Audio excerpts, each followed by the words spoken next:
It is now 6:59. Good evening, everyone. I ask everyone to put their phones on silent or vibrate at this time. Thank you.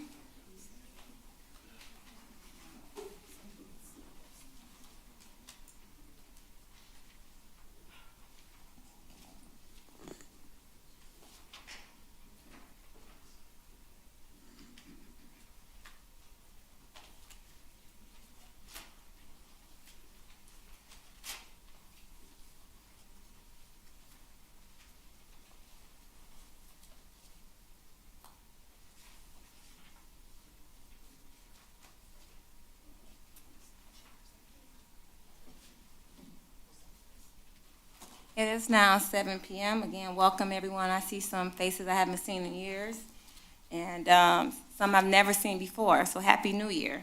Today is Tuesday, February 7th, 2023, and this is our regular council meeting. We're going to start our council meeting, which we do every council meeting, with an invocation, and then it's led by the Pledge of Allegiance. So we ask everybody to stand, please, and join us. And our invocation will be led today by our committed resident and friend, Dan Zander. Good evening, sir. Good evening. Most gracious God, I ask you to be with us as a counseling meeting tonight. We pray for those are here this evening, and we just wanted to be with us and protect us, and we just wanted to get this meeting smooth so we can get out here for a while.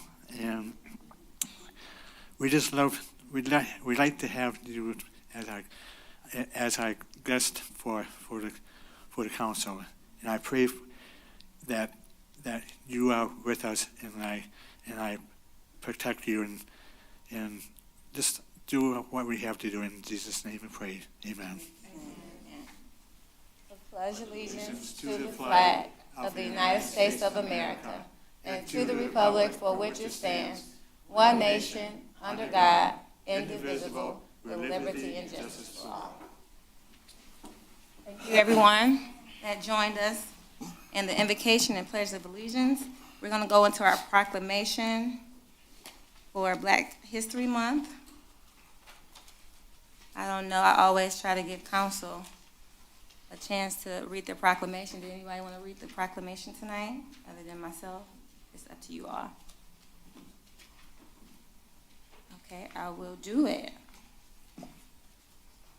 Anyone out there has a copy, you can follow along. The City of Eastpointe Proclamation for Black History Month for February 2023. Whereas the City of Eastpointe recognizes the significance of Black History Month in our community, our state, and our nation.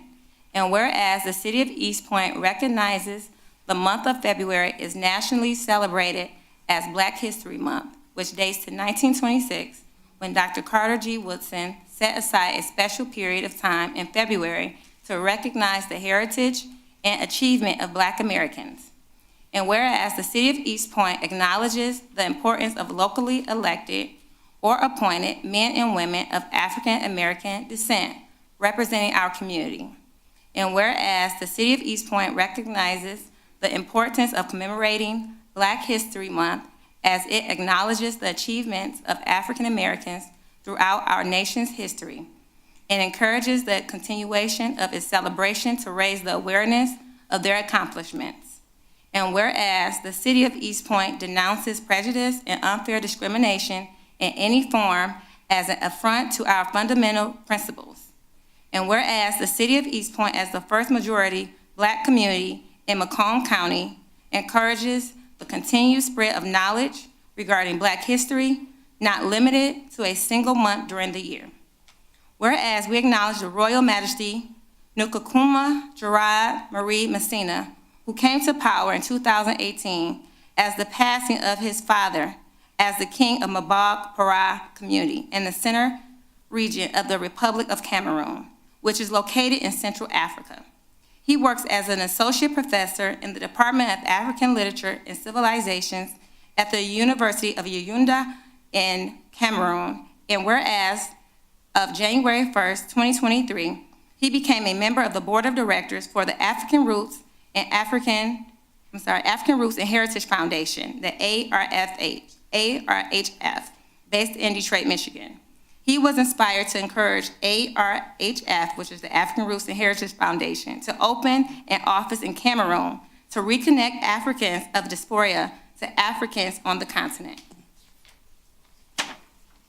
Now, therefore, be it resolved that the mayor and the city council declare the month of February 2023 as Black History Month in the city of Eastpointe and urge residents to recognize the contributions made by the people of African American descent within our community.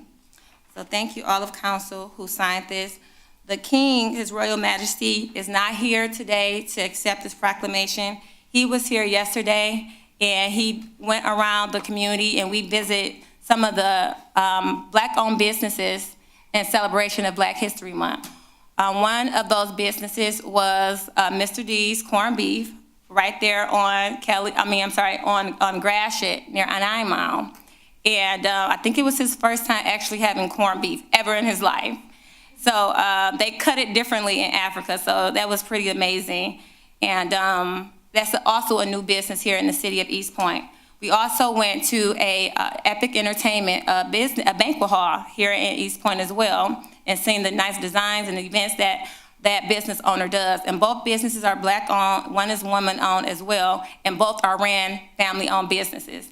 And third, we went to Mr. C's. He is an owner here. He's been an owner here over 15 years now. He sells men clothes, and he just added an addition to his business. Now he sells women and men's clothes, and also men and women's shoes now. So I want to highlight them and just showcase the businesses in our communities to the King. And he should be back. He'll be here for a couple more days, and he'll be coming back. So I was just pleased to have a actual real king from Cameroon all the way to Africa to also talk to our, he also met some of the staff and administration and viewed our beautiful city, and he was very, very impressed. So I was happy to have that experience. Now that we're going to roll call, we have our Ms. Holman. Good evening. Good evening, Mayor. Councilmember Baker. Here. Councilmember Cobb Muniz. Present. Councilmember Curley. Here. Councilmember DeMonico. Here. Mayor Owens. Here, thank you. Approval of the agenda, council. So moved. Support. Motion is supported. Please call the roll. Councilmember DeMonico. Yes. Councilmember Baker. Yes. Councilmember Cobb Muniz. Yes. Councilmember Curley. Yes. Mayor Owens. Yes. Now we have the hearing of the public. During a special meeting, we only have one. During a regular meeting, as we are in now, we have two, one in the beginning and one closer to the end. Everyone gets a total of 3 minutes. If you don't finish what you have to say, you get an additional 3 minutes at the end. We ask everyone to be respectful for all. We have different backgrounds and experience, people from all over that are listening and ages. So thank you. The hearing of the public is now open.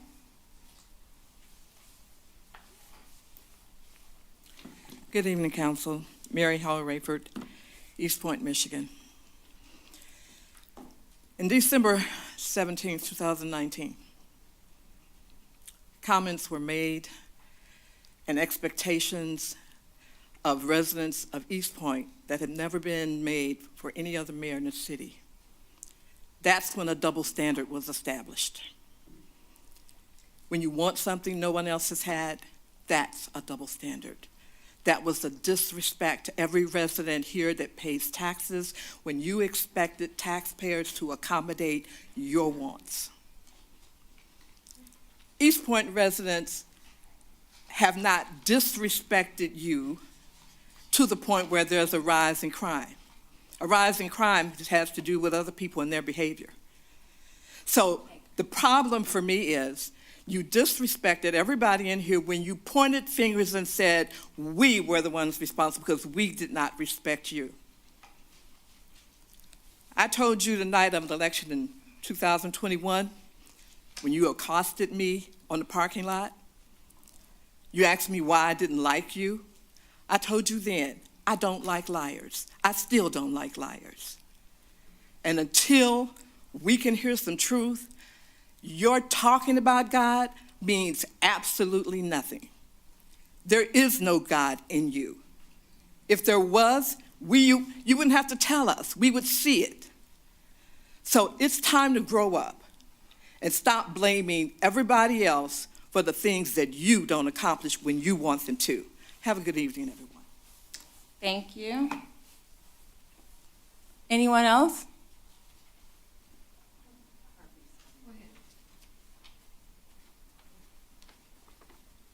Hi, Cindy Federle, Eastpointe resident.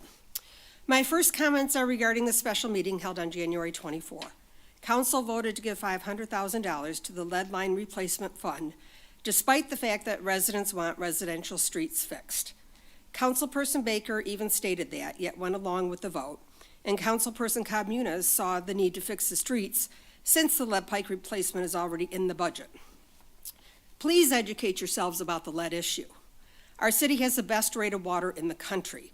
There is no danger to residents from the lead lines, the same lead lines our country was built on. Flint issues were due to the treatment of the water. They opted to save money and not get their water from Detroit. Big mistake. I feel it's also a mistake to take monies away from the street repair since the lead line replacement is already in the budget. I hope the residents living on the streets that need fixing contact council members and strongly voice their opinions. Where do I even start to reply to the accusations and complaints from Mayor Owens at the meeting on January 17th? I must remind you, Mayor Owens, that you are a public servant. Your position is to serve me and the citizens of Eastpointe. It is not to berate citizens. Eastpointe has what is known as a weak mayoral system. As mayor, you chair council meetings. That is it. You have no other authority. Your vote is equal to the other council members. One of the definitions of respect is that you accept somebody for who they are, even when they're different from you or you don't agree with them. This means when residents speak a different opinion than yours, it is not a sign of disrespect. It means we have a different opinion. Residents are not the reason crime is increasing. As an alleged former law enforcement officer, you should know that disagreements with the mayor will not increase crime. Everyone is aware that Eastpointe is taking a beating in the media and not just local. We have been on national news and it is not in a good light. So if I am house or job hunting, I'm going to be internet searching locations. I'd like to know who is going to choose Eastpointe to open a new business, purchase a home, or seek a job. I'd certainly never choose such a location with so many problems exhibited by our mayor. Mayor Owens, you are detrimental to our city's economic growth. You stated that people are watching us and laughing. I have not seen any videos of residents on media. They are only of you. You told residents to speak up, yet you berate us when we 30 seconds. There is no double standard here. I must say I am honored, though, that you quoted from Dr. Martin Luther King, who stated you are either a puppet or a prophet. Since I speak the truth, I must be a prophet. Thank you for that. This is the only positive thing you said in your 16 minutes. Thank you, Prophet. Anyone else?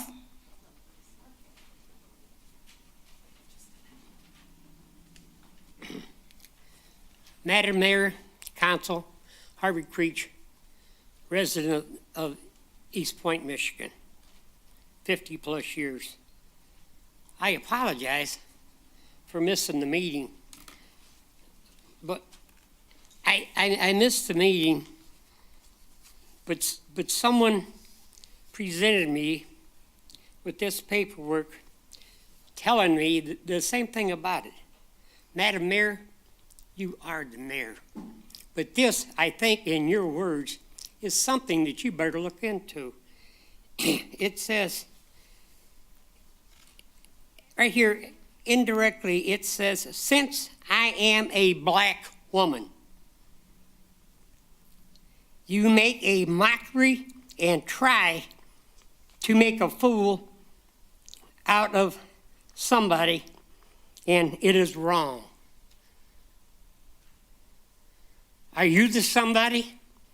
Are you wrong? I don't care if you're black, white, green, or red. You are a mayor. Don't run it down these people's throat. They know it. The city council knows it. You don't have to keep telling us who you are. You don't have to tell the newspapers who you are. We know you're the mayor.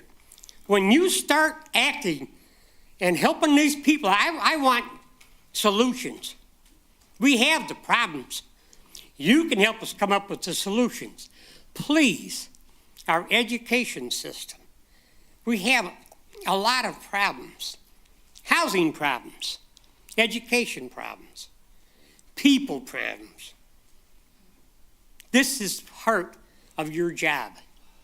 It's time now that you start working for us, not us working for you. Please be advised. And I'm just reading excerpts of the paper. It says, if you can't respect the people that lead your community, how can you expect people to respect your property, respect your car, respect your families, when you can't even respect mine? You have 30 seconds. Excuse me for saying this, Mayor, if you have that much of a personal problem, I don't think anybody in here is literally picked on you. You're the mayor. Act like it.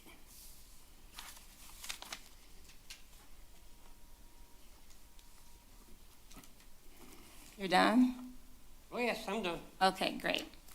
Have a good one. Thank you for your comment. You get an extra 3 minutes at the end. Good evening, everyone. Good evening. I've been coming here for almost a year now. And every time I come, it seems like it's the same people with the same attack. And I wonder when you guys gonna change the page on this attack with the mayor, because it's not right, it's not fair, but you seem like y'all come out to do your dirt. You just do your dirt. But anyway, I was able to meet the king yesterday, and it was a good thing that I met him. I was in City Hall, and I'm so glad he was here when I came. And I'm just so glad he's not in the meeting to hear a lot of the But that's all I got to say. But please, y'all, flip the page now. Thank you for that positive comment. Hello, my name's Karen Belts. I have now reluctantly spoken at 3 city council meetings. I have not been disruptive. I haven't been loud at any of these meetings. On September 6th, I tried to voice an opinion. I was stopped from speaking after about 1 minute, and I was not allowed to finish my remarks. At that September 20th meeting, I came back to deny assaulting the mayor of Eastpointe. And at that meeting, I was not mocked. I was not scolded. I was not insulted. Monique Owens was not present at this meeting, and it was conducted professionally and respectfully by Sarah Lucido.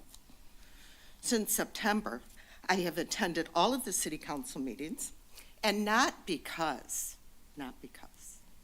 I have time on my hands. It's because of my concerns regarding Eastpointe city government. After Monique Owens' tirade on January 17th, I felt I should speak again after sitting for 4 months. So I reluctantly stood up at this podium on January 24th during the special meeting to address some of her inflammatory comments. At that January 24th meeting, I ran out of time before finishing my last sentence.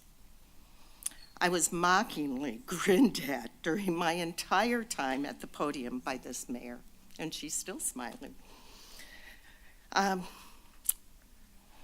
I was sarcastically told I would be able to continue my positive words at the next council meeting on the following Tuesday.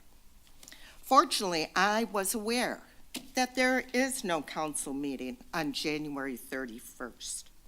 Perhaps this was an honest mistake, but nevertheless, the mayor should not be inviting residents to speak when there is no council meeting in session.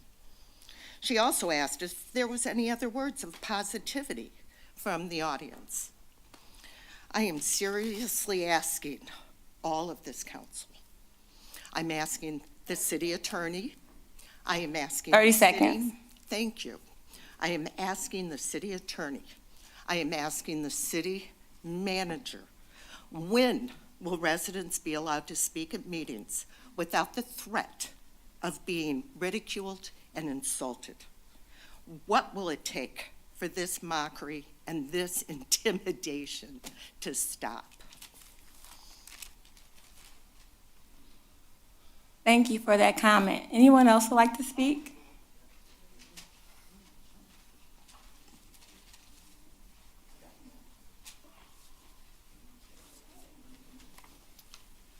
Good evening, council. My name is Raymond Clayton. I've been a resident for approximately 9 years. First of all, I want to congratulate the new councilwoman. Also, Pro Tem, Mr. Baker. I enjoy living in this city, but there was a time years ago where this city wasn't really responsible for us coming over here. I lived over on Ross for 23 years. And this was one of the most racist cities to ever want to live in. Things have changed now, and I enjoy living here. But the way you keep attacking this mayor and acting like she's doing nothing to this city, you need to get out here and work with her. I rode with her a few years ago on a bike ride on Sundays. We worked 2 summers, and you got barely participation from anybody coming out there and tell her. So I'm getting tired of sitting all of the residents always complaining up here every week like people saying she's doing the best job she can do. If you feel like she can't do any better, then get out here and try and help her, or come do it or do elected officials. And we have another problem I want to ask about with the water problem that we're supposed to have with Highland Park. I don't know what's going on with that, but I haven't heard nothing else about that. We also have a problem with the dogs. Every day, somebody's bringing me something about dogs being loose, dogs being in the neighborhood. Just the other day, I'm watching senior citizens walk around the neighborhood. What happens if one of them dogs get out there and attack them citizens out there? The skating ring, there's rarely any people out here on skates, ice skates. We need a roller ring, a community center, somewhere where the people can come out and be part of the community. They had music last summer, and that was great. Seniors came out, whites came out, blacks came out, everybody came out. That's when you seen a community come. I'm a retired truck driver. I've worked over 35 years driving trucks. I went thousands of miles, thousands of cities. A lot of communities are together, people. I'm gonna stay in here regardless of what everybody else feels about them or say about them, but we gotta do better in this city. Thank you.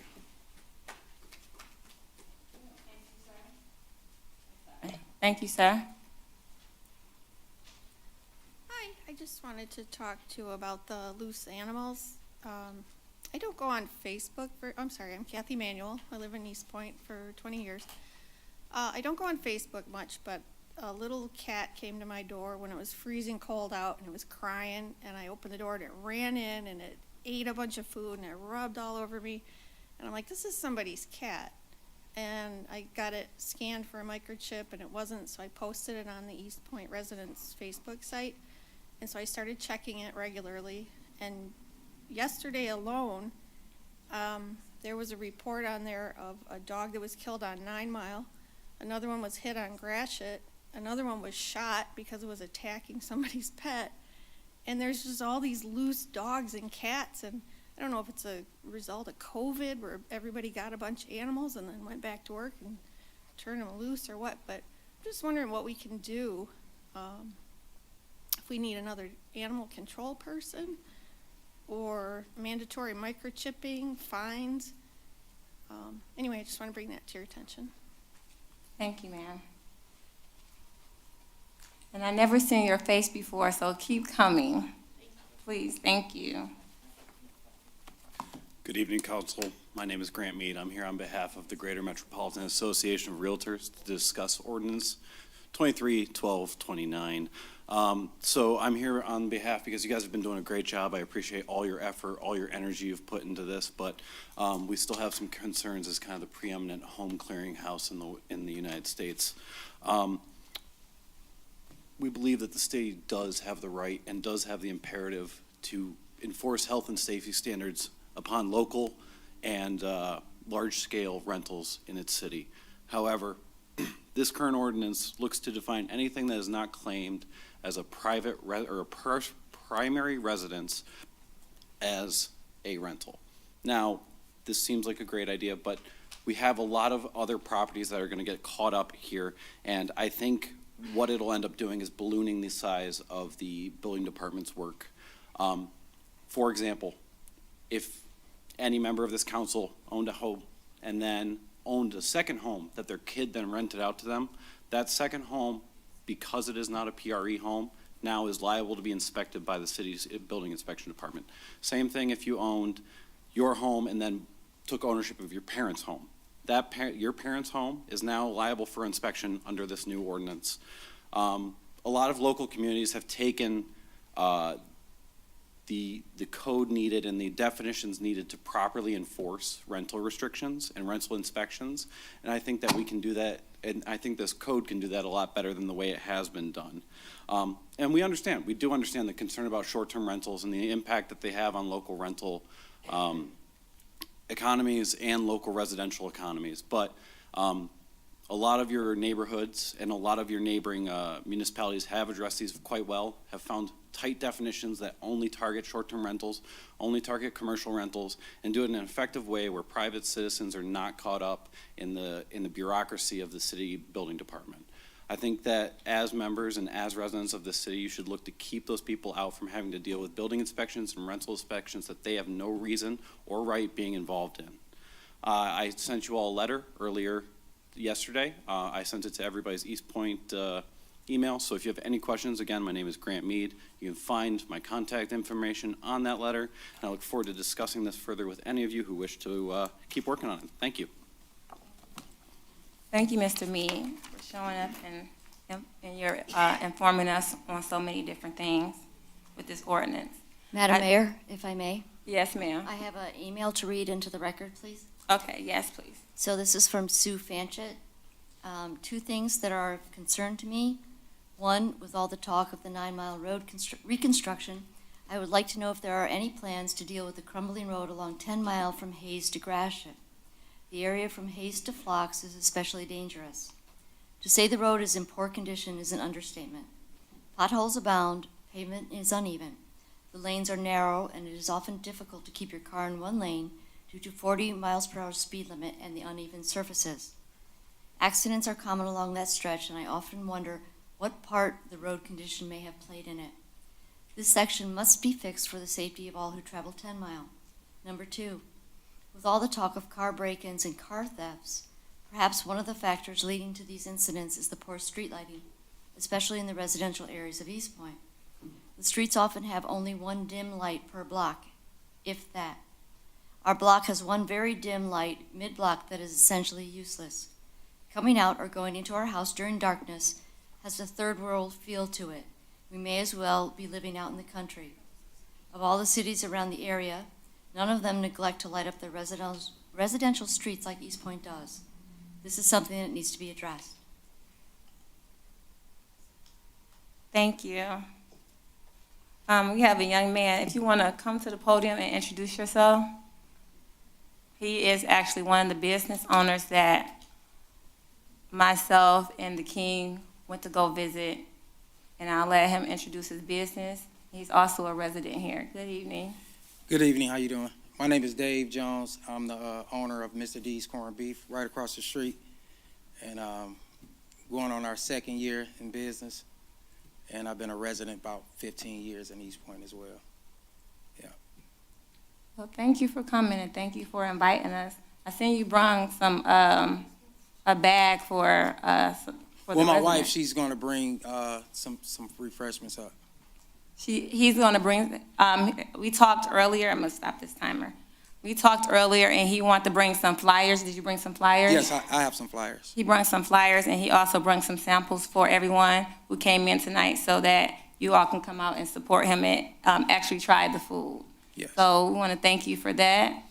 And we don't have a table, but when your wife comes in, I guess we got something out there that she can place it on and put your flyers on there. Okay. And we want to make sure we support him and all our businesses in the city of Eastpointe. I've been supporting businesses. I have another business owner sitting down right there. He owns a shirt business here in the city of Eastpointe. And I believe I've been supporting businesses before I got up here. And we want to continue to support businesses, whether they black, white, red, or gray, and make sure that we continue to invest in our community. So thank you for coming up here, and thank you for investing in Eastpointe. Thank you. Thank you, sir. And tell us your business one more time. Excuse me? Tell us your name of your business one more time. Mr. D's Corned Beef. Mr. D's Corned Beef. Okay, thank you, Mr. D. Anyone else would like to come and speak this time? And please stay. This your first council meeting, sir? You ever been to? Yes. Okay, well, welcome. Please stay. Name is Larry Edwards. Evening, Mayor and Council, Good evening. executive members. I'd like to address a few things here in regarding to, I guess it was the last regular, it may have been a special meeting. I happened to miss that, but saw it over the TV, over cable. In regard to the statements that was made, in regard to work that was being done, there had been made mention from Mr. Karen, I believe the name is, in regard to Fairlane Court, that there was patchwork. Well, that's not true. So I'm just stating this for the record. It might not make a difference, but for the records and what have you. In 2020, that it was stated and whatever, there was patchwork. The last time there was work done on Fairlane was either 2005 or 2006 of any kind, unless you are speaking of sidewalks. Now in 2020, there was another misrepresented statement in regard to Eastland, the street next behind Fairlane. Now in 2020, that whole street was done from the front all the way to the back, which entailed that during that time, it was really supposed to have been Mott done from Kelly all the way to Beaconsfield. But that every street was done but Mott. And so now we may have something done about that now. And then regarding to the lighting situation and what have you, I agree with who Ms. Holman read off and what have you. The residential lights are dim, and I hear we're about ready to purchase some more lights and what have you. I hope that there has been really a good research, really looked into it well and what have you. Those LED lights that have been the money that was spent not too long ago, which I consider my money.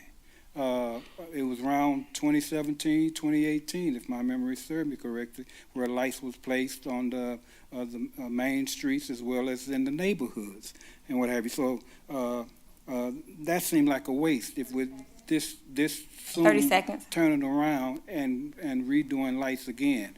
And getting beautiful lights and what have you, that's fine and dandy and everything, but I'm more concerned with the safety of lights to be able to shine properly and to be able to cover large areas that's needed. I know that water was brought up too and what have you. I believe the safety issues of the light is Time a is bigger up, sir. problem.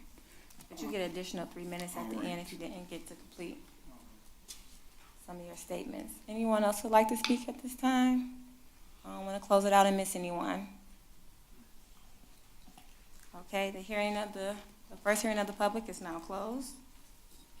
Going to approval of the minutes. Council? Yep. Madam Mayor, I would move that we would receive and file the minutes of the regular meeting of January 17th, 2023. Second that. Motion and support. Please call the roll. Councilmember Curley. Yes. Councilmember DeMonico. Yes. Mayor Owens. Yes. Councilmember Baker. Yes. Councilmember Cobb Muniz. Yes.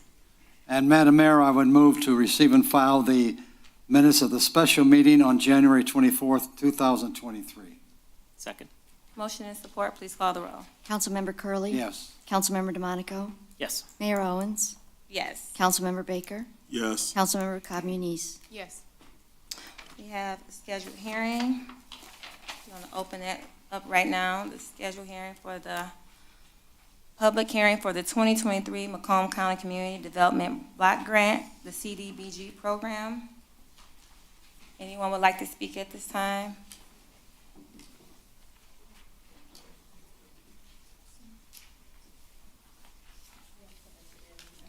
Yes, please, thank you.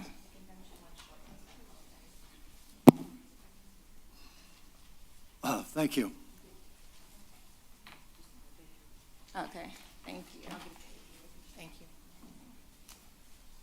Thanks.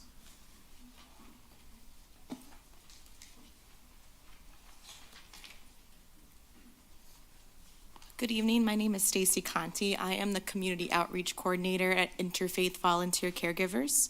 With the number of older adults in Macomb County rapidly increasing, the need for support services due to frailties of age, chronic health conditions, or disabilities is growing dramatically and will continue to do so well into the future.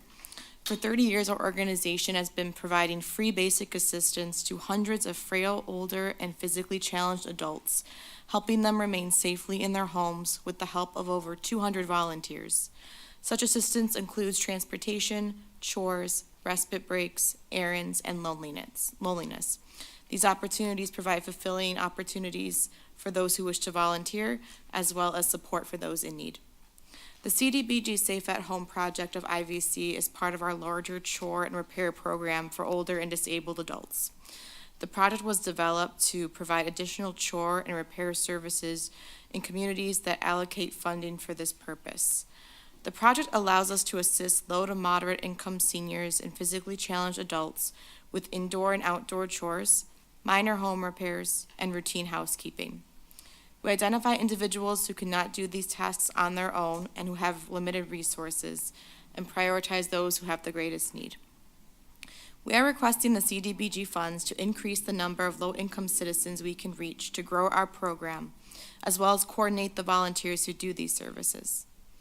In 2022, we were able to serve 470 clients, with almost 200 being served through the Safe at Home program. With the current CDBG program year half over, we have already been able to complete more than half of our projected number of requests for the city of Eastpointe, largely due to the CDBG funding we were granted. We hope for continued support in order to maintain the increase of Eastpointe residents we have been able to assist through the Safe at Home program. The appreciation is so heartwarming from people such as a woman who we replaced a toilet who did not have one that functioned, or even just decluttering someone's home and donating things to the Salvation Army. Thank you to the council and the mayor for your consideration. For the funds requested, any dollar amount, of course, is greatly appreciated. If anybody knows anybody who needs assistance, you can call our office or visit our website at ivcinfo.org, or if anybody's looking to volunteer that you know about. But at this time, I'd be happy to take any questions. Any questions, council? Thank you. Thank you. Thank you for your work as well. Anyone else would like to speak at this time?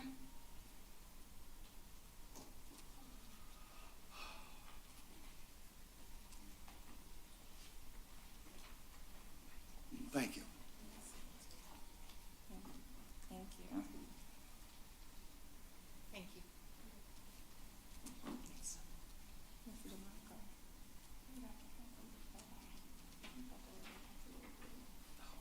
They look alike. Hello, my name is Christina, and I'm the Finance Director at Maggie's Wigs for Kids in Michigan. I want to thank the Eastpointe City Council members for your past support of our program that provides custom-fitted wigs and support services to Michigan children in need at no charge. You've all received a packet with more information, along with our grant request. Founded in 2003, we have helped over 5,200 children, and the need is great. When the children lose their hair, they look into a mirror and do not recognize themselves. It affects their sense of identity, and this may result in isolation, withdrawal in academics, and or extracurricular activities. Providing a wig is a great initial step in counteracting the loss of self that a child may experience following their health condition. However, more restorative measures can be implemented to enhance a child's quality of life. In the last 3 years, we have implemented many new programming opportunities to help a child learn to become more confident in themselves after their diagnosis, such as nutrition, exercise, massage, skin, and nail services. By attending these new services, the primary outcome for the child is learning how to feel more assured with their physical appearance, while also providing them with the social opportunity to learn and grow from others who are experiencing similar situations in life.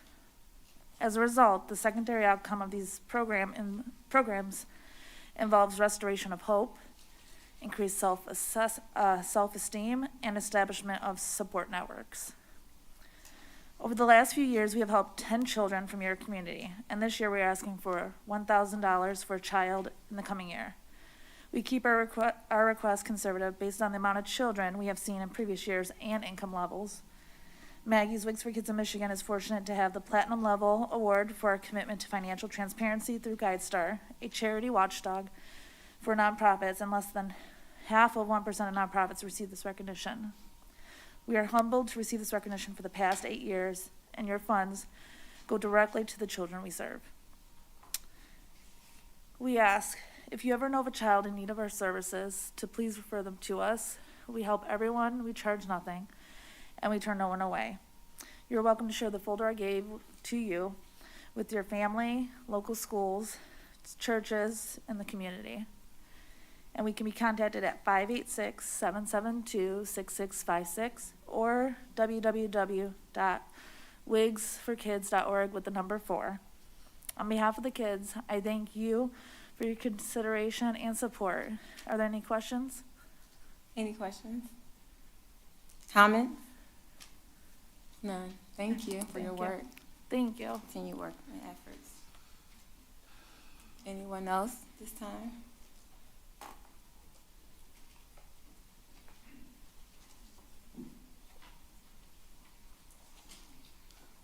Hey, Frank, thank you.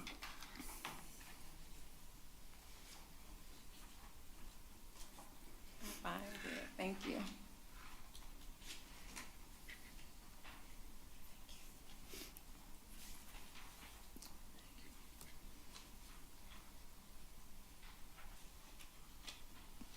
Good evening.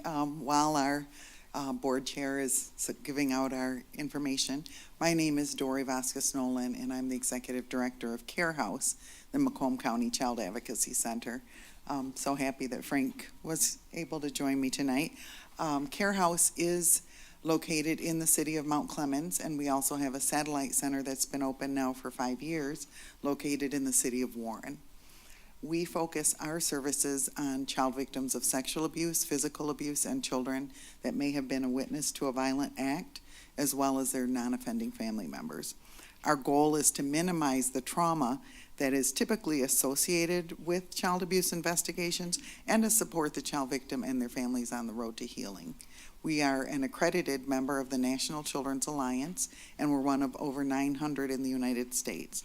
We collaborate with all law enforcement jurisdictions in Macomb County, including Eastpointe, as well as federal agencies such as Immigration and Customs Enforcement, Homeland Security, and the FBI. Those cases, the federal agencies usually are involved with us in cases of child pornography, technology facilitated crimes, and human trafficking. We also work closely with Children's Protective Services, the Macomb County Prosecutor's Office, and medical and mental health professionals.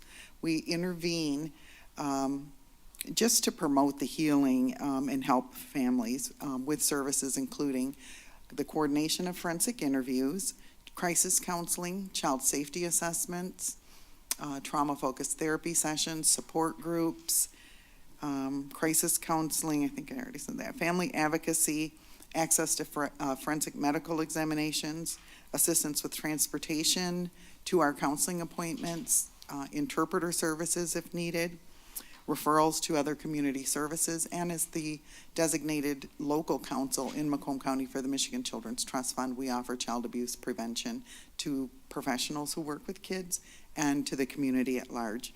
Families are never served or never charged for any of the services that they receive at Care House, and we do support families for as long as they need us. According to our most recent independent financial audit, 89 cents of every dollar that comes to Care House is devoted specifically to serving children and families. Since we opened in 1996, we've conducted over 10,000 forensic interviews, and 462 of those children were residents of Eastpointe. In 2021, we provided 728 forensic interviews, with 49 children being from Eastpointe. Last year, we had 704 forensic interviews with 17 children from Eastpointe. So far, this year, we've already conducted interviews for 4 kids from Eastpointe. We do depend on the support of the community to provide a voice for children and a safe place for them to be heard. We're really, truly grateful for the long-standing partnership and support from the city of Eastpointe. And this year, we respectfully request funding in the amount of $15,000 to help us with services for 25 qualifying low to middle income Eastpointe kids. But of course, we would be grateful for any amount that you could provide to us. Our website is www.mccarehouse.org. We have a Facebook page that we invite you to follow. Frank, unless you have anything you wanted to add, we'd be happy to answer any questions. Any questions, council? Seeing none, thank you for the work you've done, and thank you for your presentation as well. Thank you. Thank you. Thank you for having us. Yes, sir, Thank you for coming. Since this is a public hearing, does anyone in the audience would like to say anything on behalf of the CDBG funding? Seeing none, we're going to close our public hearing for the 2023 Macomb County Community Development Block Grant Program and go to unfinished business. And we have our building official, Mr. Dennis Szymanski, here for any questions or concerns according to this ordinance that you may have. Council?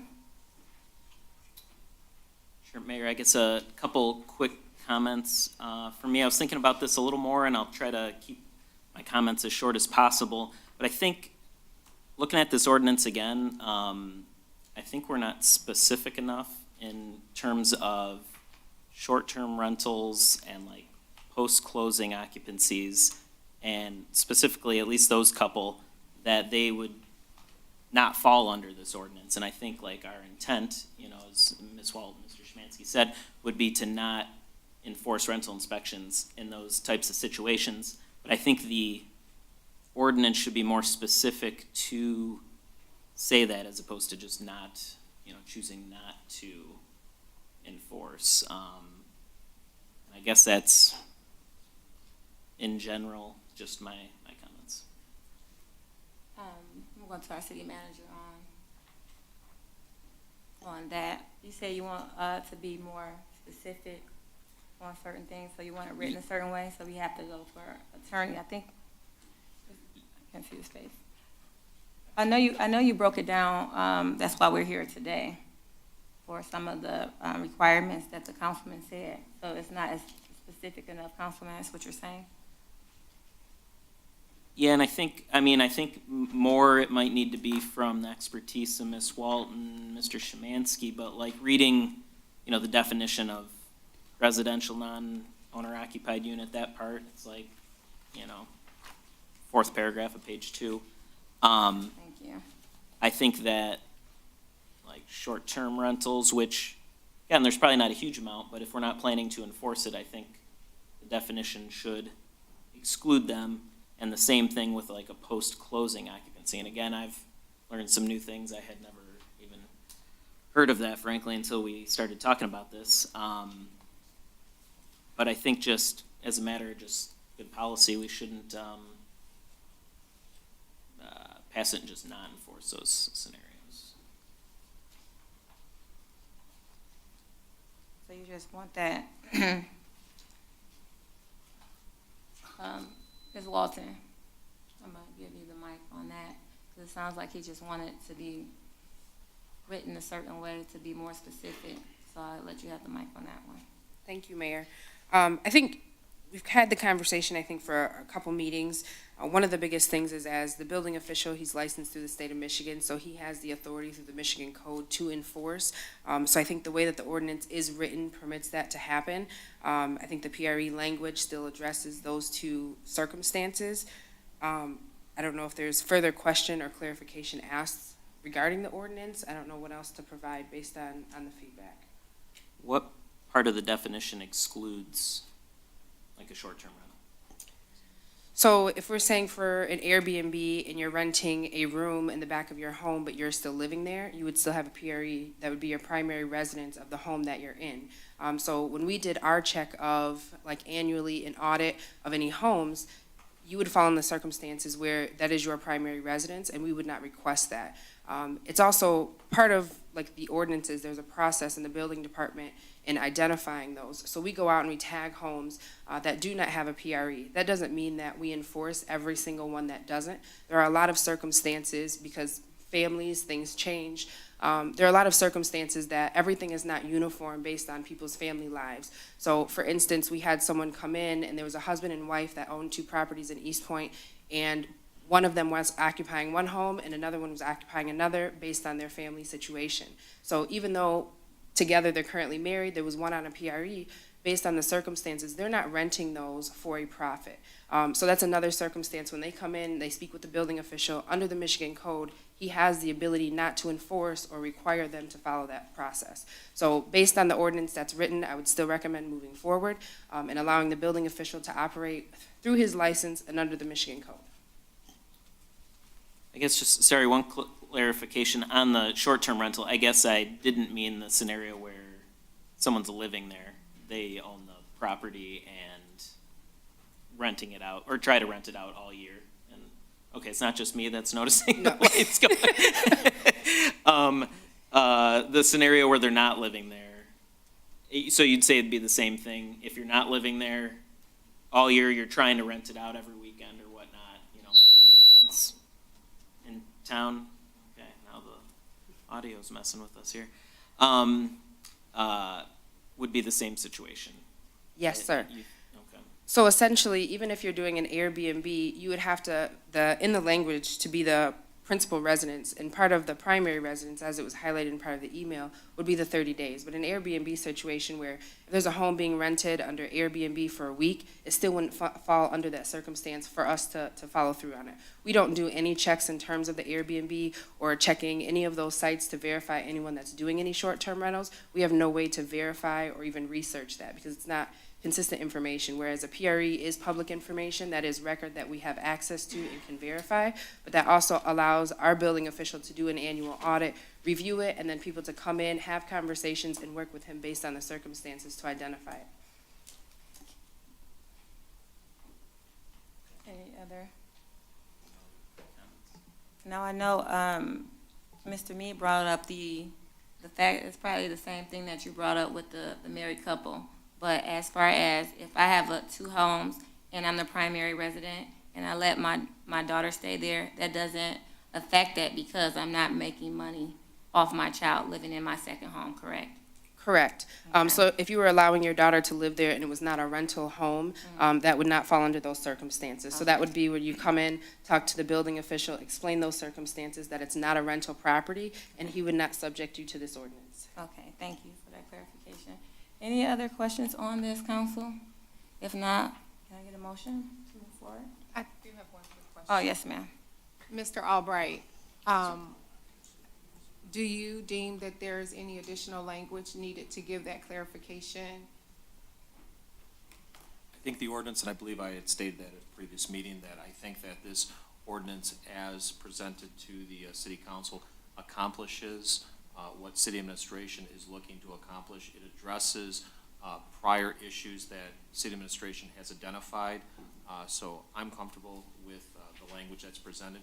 Now, of course, this ordinance, if city administration and Mr. Zmansky identify additional issues, concerns of residents, those certainly can and will be addressed at a future city council meeting. And if additional or amended language is necessary, city administration and myself will certainly draft that language and present it to the city council for consideration. Thank you. You're welcome. Thank you. Good question. You guys ready to move forward? Need a motion?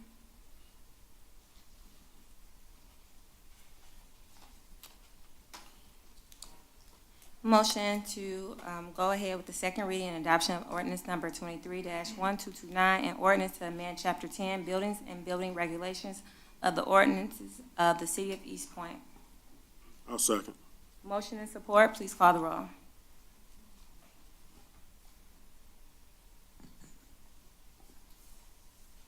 Mayor Owens, Yes. Councilmember Baker, Yes. Councilmember Cobb Muniz, Yes. Councilmember Curley, Yes. Councilmember DeMonico. No. Moving right along, reports from administration, starting with our city manager, Ms. Walton. Good evening, ma'am. Good evening, Mayor and Council. So first, I'd like to start by highlighting Mr. Ian McCain. This morning, he did an incredible presentation on the economic development initiatives with the City of Eastpointe. If you haven't met him yet, he is in the back and will be here afterwards. He's an incredible resource for any business owners that are in the community and would like to reach out. He also has incredible connections to a lot of the organizations that can assist businesses in such a hard time. He did an incredible presentation this morning. The entire council chambers was packed, and so I think he's highlighted a lot of great things and a lot of incredible things coming. So thank you, Ian. You represent Eastpointe very, very well.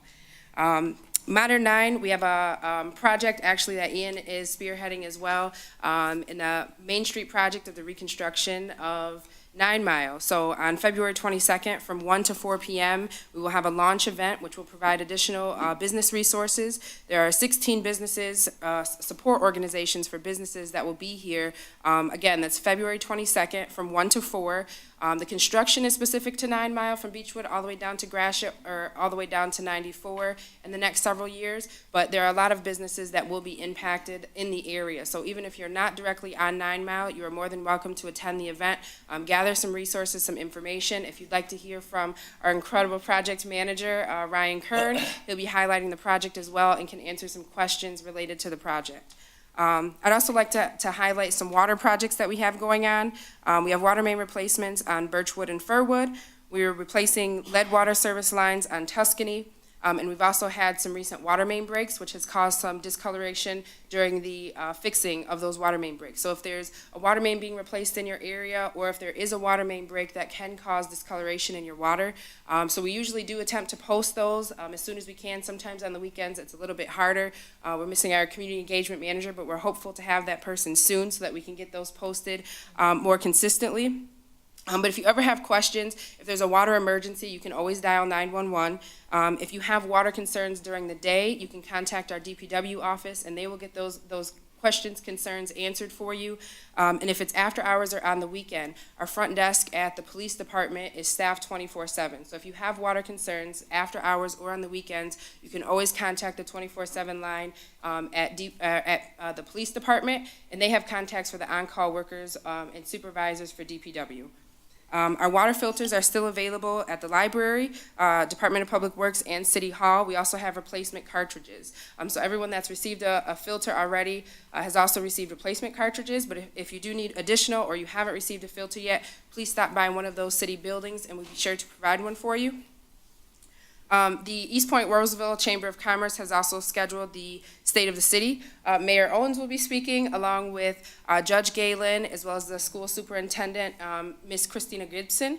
So again, that's March 2nd at 11 a.m. If you're interested, please contact the Eastpointe Roseville Chamber of Commerce, and they have tickets. So March 2nd at 11 a.m., come hear all the incredible things from Mayor Owens that is going on in the city of Eastpointe, as well as the judge and the school superintendent. CDAM, so our Community Economic Development Association of Michigan, we received a fellowship. We are the only community in Southeast Michigan. So if you're interested or you know anyone interested that is interested in economic development and participating in a fellowship with us, they would be on full-time with the City of Eastpointe for 15 months, get a lot of experience, work with our administrative staff on a lot of incredible projects. Direct them to our website or the CDM website. They can apply there and have the potential to join the team and kind of push forward some incredible initiatives for economic development. And with that, Mayor, Council, I can answer any questions that you may have. Thank you. Any questions for our city manager at this time, Council? Sure, Mayor. One question for Ms. Walton. Can we talk about the double billing on the water bills? Mr. Blum is actually planning to discuss that if you want to wait for his report. Why not? Well, no more questions for our city manager. If not, we're gonna move right along to our city finance director, Randy Blum. Good evening, sir. Good evening, Madam Mayor and Council. Yes, I was going to bring up the payment processing. We always do fall behind in January due to all the time off around the year-end holidays. This year was especially painful with new staff learning new things, and then we had various ailments and surgeries and funerals and this, that, and everything else. So we were extremely behind in getting things processed. The water bills, we wanted to get published timely, so we were not late again. Approximately 10% of the payments that had come in did not get processed before the bills were printed. So the people that their payments did not post, it did appear to be a large bill.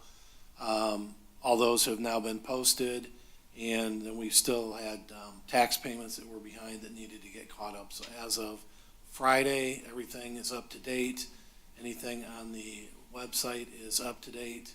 And yeah, it was just, some people got bills that didn't reflect the payment that they made, but that has now been corrected, and anybody can see it online. Thank you, sir. Sure, yeah, I guess my main question, thank you for clarification, was just that on Facebook, we said that like February water bills, had been mailed out on time, but only reflect payments made on or before January 23rd, 2023, so I guess 10%. About 10% of those did not get posted before the bill was printed. Yeah, so I was Sent just, to the printer, yeah. yeah, I was trying to clarify that previously. And so I think we should, edit our, edit our Facebook post because, yeah, I know, a few people where they did pay before the date. And like you're saying, Mr. Blum. So I think we should just be consistent on there. And I guess for the future, to me, like if we take a little bit extra time internally, fine, as long as it seems like we should just at least process all of the on-time payments before creating the bills. It wasn't quite Sophie's choice, but it was a choice of, do we delay the bill again and get all the payments in, or do we get the bill out on time, knowing that some payments hadn't been processed? And the decision was made to get current on getting the bills out so that moving forward, we'd be good there, knowing that within the next couple days, we'd have everything else caught up, so. Okay, yeah, I think we should just fix that Facebook post then. That be all? That's for all. our finance director, council? Okay. Going right to our city attorney, Mr. Albright. Good evening, sir, again. Good evening, Madam Mayor, members of council. There has been an interest in having city administration review additional sections of the building code for a possible decriminalization of some of the other ordinance sections. As the council is aware, back in December of last year, the rental inspection ordinance was further decriminalized, and so I intend on getting with Dennis and hopefully having something for the council to at least review at the next meeting to see which sections could and should possibly be decriminalized to make currently cases that are misdemeanors, making them, at least for a first-time violation, a civil infraction, which would then just carry a fine. And that being said, Madam Mayor, council is in receipt of our monthly status report. I'm happy to answer any questions. Thank you. We have our Director of Public Safety in the building, as we always do. Did you want to touch bases on some of the things that's going on? I know you're the overseer of the Neighborhood Watch. If you want to give us those dates and also a short crime report, if you don't mind. Thank you, sir.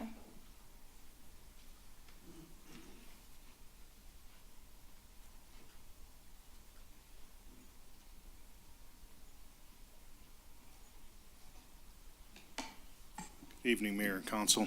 Good evening. I just completed the police and fire annual report, and they're supposed to be on our website. If you go on the website and click on, you'll know everything that you have to know about the police and fire department, including staffing, all the goals and objectives we have achieved for the years, any kind of grant that we received over the year, anything that we're working on. So if you looked online, it's a lot of good information. I also, on our Facebook page, I just put a 5-year, our crime stats on there, And also on Facebook, I put the monthly police and fire stats. So I encourage you to join up on the Eastpointe Police and Fire Facebook page. There's a lot of good information on there. We have 4 different sites. In respect to the loose dogs, we do have a lot of loose dogs in our community. We really do. It's unbelievable, and actually it's pretty sad. We can only hold 3 dogs at a time. We have a kennel license through the Department of Agriculture. We cannot exceed the kennel by more than 3. We do our best. Right now we have a full-time animal control officer, and we are hiring another part-time animal control probably within the next 3 weeks. This person will work nights and weekends, so that'll help out a lot too. So, and if you have any questions about dogs, you can contact me. My email's right on the city website. That's the easiest way to get a hold of me. And we're gonna have a neighborhood watch meeting. We don't know the date yet. It's gonna be in probably late February, maybe the first week in March. There's a lot of things going on this time of year. We had a successful Christmas party. That was nice. I couldn't make it. I had the flu, but we had a lot of people there. So other than that, we're working on staff levels. We're working on our budgets right now. We have meetings with the finance director in the next couple weeks, so we're getting ready for next year. And one other thing, there's been a lot of complaints. It's ever since I've been here about the speeding vehicles and the subdivisions. So what we have been doing, at least once a week, I have 4 police officers coming in on overtime on special duties, and they're concentrating specifically in the residential streets. They're not on 8, 9, or 10 mile, Gratiot, Hayes. Well, on Hayes too. Hayes is pretty bad, but they've been concentrating in the subdivisions. I believe after 8 hours of being out there, they wrote over 100 and maybe 113 tickets, I believe. So we're going to keep this up. And once the weather breaks, we're gonna do this at least once or twice a week, because enforcement's where it's at. So, but if anyone has any questions, they can always email me. I answer my phone 24/7. And again, I encourage you to go on the city website and look at our annual report. So, thank you, Council. Thank you, sir.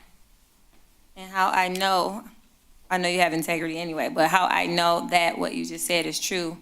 I know we're getting a light right there, you said on Kelly and 9 Mile, so people can stop making a left turn on my street, which they speed up on, and I actually seen one of our officers posted a block away to catch those who are speeding. So thank you for that strategy, Director, and getting ticketing speeders in our community, especially at our residential areas where our children are and our seniors.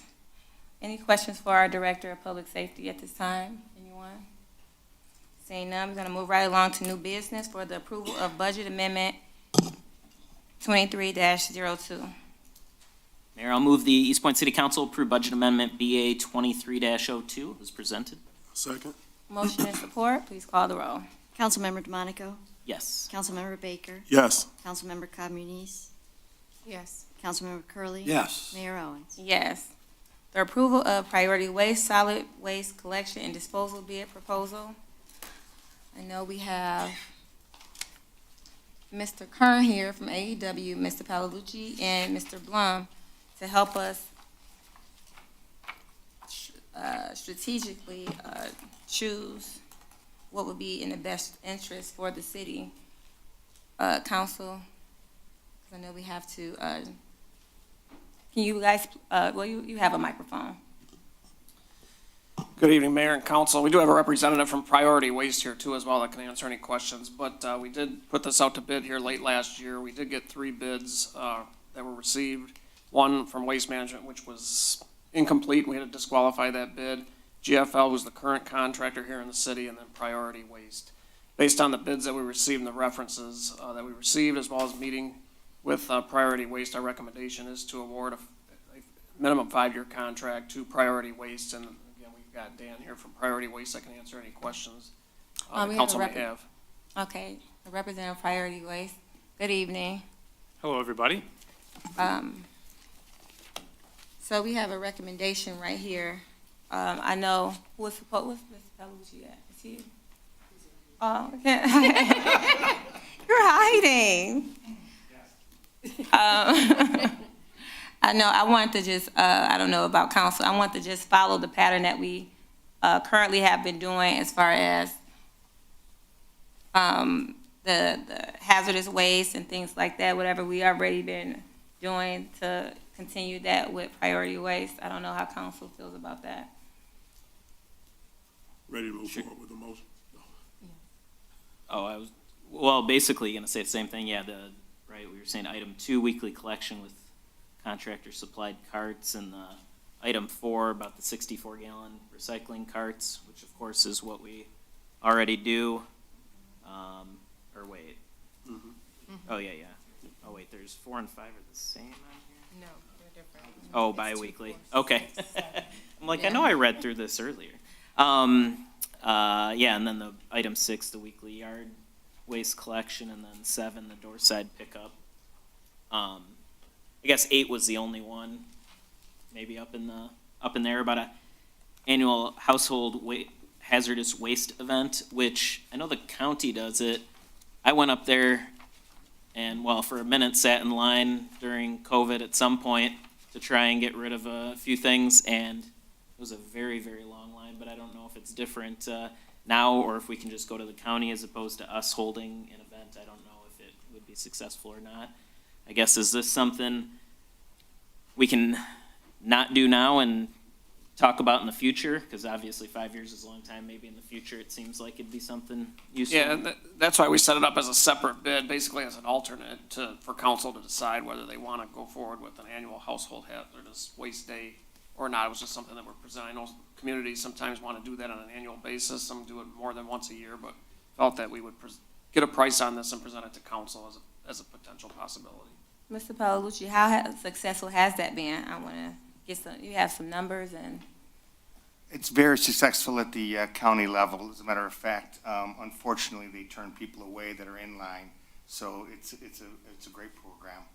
No, the city level, in our city. I know we do it. How successful is it here? Oh, we don't have it here right now. Oh, not right now? Okay. Madam Mayor, are we planning to have the gentleman at the podium speak, or are we going to move forward with a motion? He doesn't have to speak. We just have, okay. we just have representative, yeah, you all have Understood. questions, Okay, yeah. I just wanted to make sure. Okay. To speak. Okay. Just, Madam Mayor, just a comment rather than a question.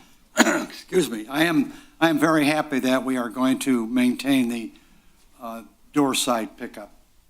I think that's a great item that we have for those who aren't able to roll that huge 96-gallon cart out to the street, especially when you can't get it out because of the snow. But I think that's great.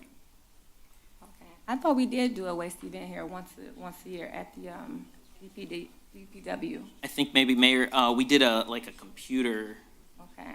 based one, like electronics, not other hazardous waste. It was Okay. electronics, and then we do the Long Mondays, which is like large That's what I'm items thinking. or, yeah, Okay, that's what I was thinking. but not Okay. hazardous, so, yeah. Thank you. Is it possible, Mr. Kern, just to follow up, is it possible for us to include the hazardous waste bid item 8 as an as-needed over the course of 5 years, so then it would be included but would not be annual? I don't see why not. I mean, it was provided, there was a cost provided for each of the 5 years in the bid. So, I mean, that is a possibility if it's council's decision to maybe do it every other year or as they choose each year. That's a possibility. Excuse me, Madam Mayor? Well, there's not time to speak. You could have spoke at the hearing of the public, because that's why we give these items in the beginning. But I don't even know how it reads. I mean, If someone wants to go over it vaguely, but again, that's why we have the hearing of the public and we give these things. You didn't do anything wrong. You gotta let me speak though and let me explain. So we give these items on the agenda packet in the beginning, so when we have the hearing of the public, you can ask those questions at the hearing of the public and we can prepare for those things. And if you don't get it, but today, that's fine too. So, we'll let Mr.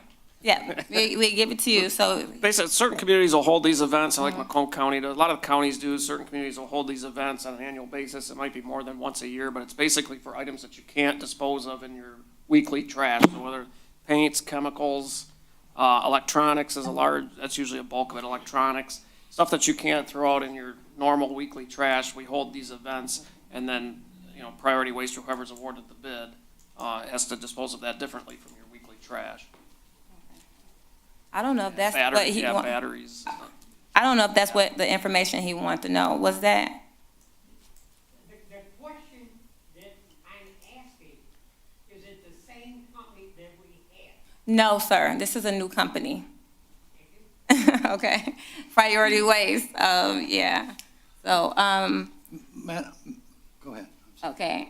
Now, I was going to ask him a question about the annual hazardous waste, that event that we have. Are you all open? Is it something that you all do? Are y'all open to that? Are you talking about doing it like on demand as needed? Yes. Of course, yeah. We understand that there are certain budgets that you work inside of. It may work one year, it may not work another. So absolutely, if that comes to it's an open conversation. You mentioned e-waste. We have connections with e-waste companies that can maybe provide that as well as a lower cost, maybe what you're paying before. I mean, we're born and raised in Macomb County. We're the local company here, and we want to work with you. So if there's something like this we appreciate it, but we just don't know for certain, that's something we can do on a non-need basis for sure. Okay, thank you. And I just want, since the representative is up here, I actually went to your location and seen the amazing things that you have. And I just want you to just say or tell the residents about, because you're a new company that we're working with, because the technology there, it was phenomenal. And I know in the past that we have had, complaints where, trash wasn't picked up and things like that. And you all have technology where y'all have cameras and things in your pickup trucks and things like that. Yeah, and we're glad to have you. I think other members of council also came and visited our office, and it's welcome that everybody from the administration and council come and visit, because I think it's important. Words can only paint a picture, but a picture can say 1,000 words. We have what I call the AT&T Stadium screen in our office. It's a 40-foot long, 15-foot tall screen that can show up to 150 cells, and we don't get quite that granular because it'd be very tough to see, but at any point our LDCs, which are logistic driver coordinators, are watching the trucks, and we're watching it for service efficiency, service excellence, as well as for safety, because as the crews are going down the road, if they're speeding, we want to identify that and nip that in the bud right away. But if we see them down for 3 to 5 minutes and there's a big red dot that's on their map now, we want to call them proactively and say, hey, do you need any help, Alvin? Is there a problem with your truck? Do we need to call a service vehicle to get them off of the road faster, to get them off of your streets faster with the services provided? So it's something that in the 5 years that we've been in business that we have really jumped headfirst into, to make sure that we're not just doing things the way that they used to be done. In the 1920s with the cart and the horse and putting stuff in the back. We cut those off. We have the trucks now with the automation, with the cameras, so that we can see things. And I know that Darren had expressed in our meeting during the interview about identifying bad recycling. We all want to be really good recyclers. We all want to recycle, but we want to do it the right way. And the way that you do it is through education. It's by marking things that are incorrect, because I may think a pizza box is good to recycle, but it isn't. And unless I'm told proactively, I'm going to keep doing that, and it's going to ruin what, and I'll just say, Miss Mayor, what you're putting in your recycling. It's only ruining that. So that's what we are as a core. We want to be neighbors, good, corporate citizens, and making sure that we use the technology of 2022 to help the residents with service, help you with the service that you're not getting calls, and then also make sure we're doing the right thing for the environment. So Thank you. I know our councilman has some words. Oh, thank you. We have a sofa, we have a chair, we have a refrigerator, Tell me about that. I put it out in front of my house. Tell me about that. What happens? Who pays for that? Is there extra cost there? That's included, and congrats, it sounds like you just did some remodeling. Yeah, so obviously, But say that again, it's included. yes, bulk items are included. Now, Oh. we'll abide Holy by cow. what the DPW direction has as Get far rid as of that. I'm gonna items get rid of that and darn that, but- sofa tomorrow. But, yeah, I mean, if you put it out, our goal is to get it off of the Yeah. curb. We want to make sure that the streets are clean when we're doing our jobs, and like I said, we're going to work with Darren on, the contract will say what the contract will say, and then we'll work with Darren and the DPW on how we work with traditional bulky items, non-traditional bulky items, which could be evictions and move-outs and large things, but I don't want to inhibit your happiness when you get a new sofa. I just want to get it off of the street. So I can put our pickup is on Friday. I could pick it up on the day of my pickup. It's not a special pickup. Correct, and you don't need to call it in either. Mayor? Yes, sir. All right, so the biggest thing, I think, for me, and it's been clear at previous council meetings here, is that we have had with GFL, and we even asked them to come out to the meeting, is that recyclables were getting thrown together with the trash in the trash vehicle, and compost, too, thrown in the garbage truck with the garbage. I guess, well, so one maybe really easy promise, since you're here, let's start off now. Will you promise to not do that? Because this happened, I don't know how many times. There's probably half the residents probably in this room probably saw this happen. We tried fixing it, and it's been like 2 years since we even brought them here to try and address that, and it's been so frustrating to me for environmental reasons. We should be doing as much recycling as possible. Our compost should be composted, not in a landfill. And so I guess as I was sitting here, you'd be able to promise that recycling It's a lot of pressure. in the recycling truck goes to a recycling facility, and Yeah, I the mean, compost goes into a compost truck, and 100%. So we, in our meeting with Ms. Walton and Darren, and I believe you were there, Mr. Blum, we had a number of things that we showed. And I think, again, coming out to our office, you'll see what I'm telling right now, just with the technology piece. But we will have designated trucks for all three waste streams.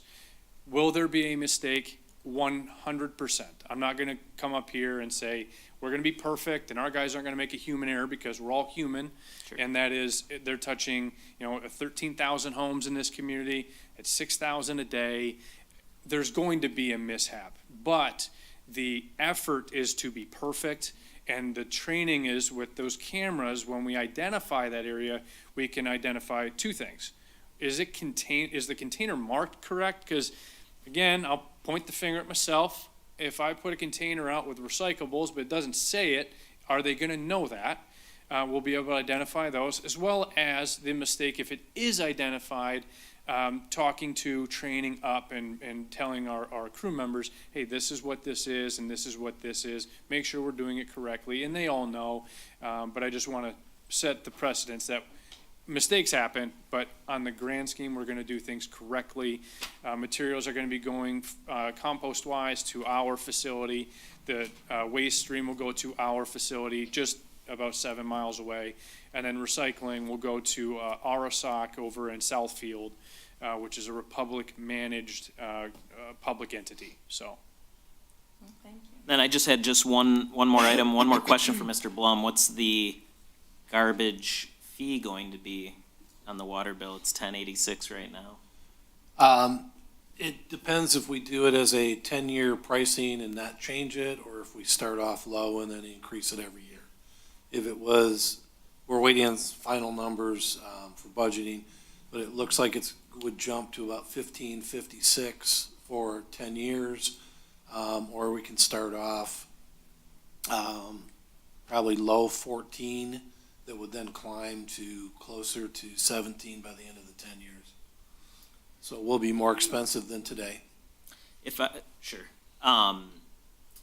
not mistaken, I think at least for the whole contract, we had the same price, I guess, right? Yes, it's For been the $10.86 for last 10 years, so This would be the first increase in a decade. Okay. Thank you. Madam Mayor. Yes, sir. I think, the Councilwoman was next. Go ahead. She been with, you sure? Okay. One last question, and I'll bet $1 that at least one of you are thinking about the same question. Because the contract says that 18-gallon bin included in bid, 64-gallon cart included in the bid. So we get all those new, you call them carts, bins. What do we do with the ones we got now? So the bid was to just keep using the ones that are in service that you have. We wouldn't be replacing other than maintaining and repairing, replacing as needed. So yeah, the bins, the carts, the items in your homes already will just continue to service until the life expectancy hits and replace it as needed. So if I have a bin that is broken on the bottom, I just call Randy, and Randy will call you, and I will get a new bin. Sounds good. If that's the process you want it to be, for sure. Okay. Don't call me. Councilwoman. Madam Mayor, if we've concluded discussion, first of all, I want to say I look forward to seeing your facility because I wasn't on council when they got to do the tour, so it sounds exciting. But I would like to make a motion that we approve the execution of the contract with Priority Waste that would include bid item 2, which includes weekly collection of mixed waste with the existing 96-gallon cart system, weekly collection of recyclables using the 64-gallon cart system from bid item 4, weekly collection of yard waste included in bid item 6, and doorside pickup of mixed waste included in bid 7, and also bid item 8 for hazardous waste on an as-needed basis as city administration deems appropriate. I'll second. Motion and support, please call the roll. Mayor, sorry, I had one more quick item. I did want to disclose, just to be transparent, in 2019, I received a contribution of $200 from an employee of Priority Waste. Alexander Dillon's his name. I just wanted to make sure I was transparent about that, so that is all. Okay, motion and support, please call the roll. Councilmember Communis? Yes. Councilmember Baker? Yes. Councilmember Curley. Yes? Councilmember DeMonico? Yes. Mayor Owens? Yes. Item C, adoption of a resolution number, and thank you for being here, and welcome to the family. Adoption of resolution number 23-1953, the Transportation Alternatives Program grant application. Mayor, I move we approve resolution number 23-1953 and further authorize city administration to apply for the Michigan Department of Transportation's Transportation Alternative Program TAP grant for a pedestrian improvement project along southbound Kelly Road. Second. Motion and support, please call. I do have a question. Yes, sir. Since we're going to be here for another 2 hours. Not me. No, not me. The folks who are watching and the folks right here don't have a clue what we're talking about.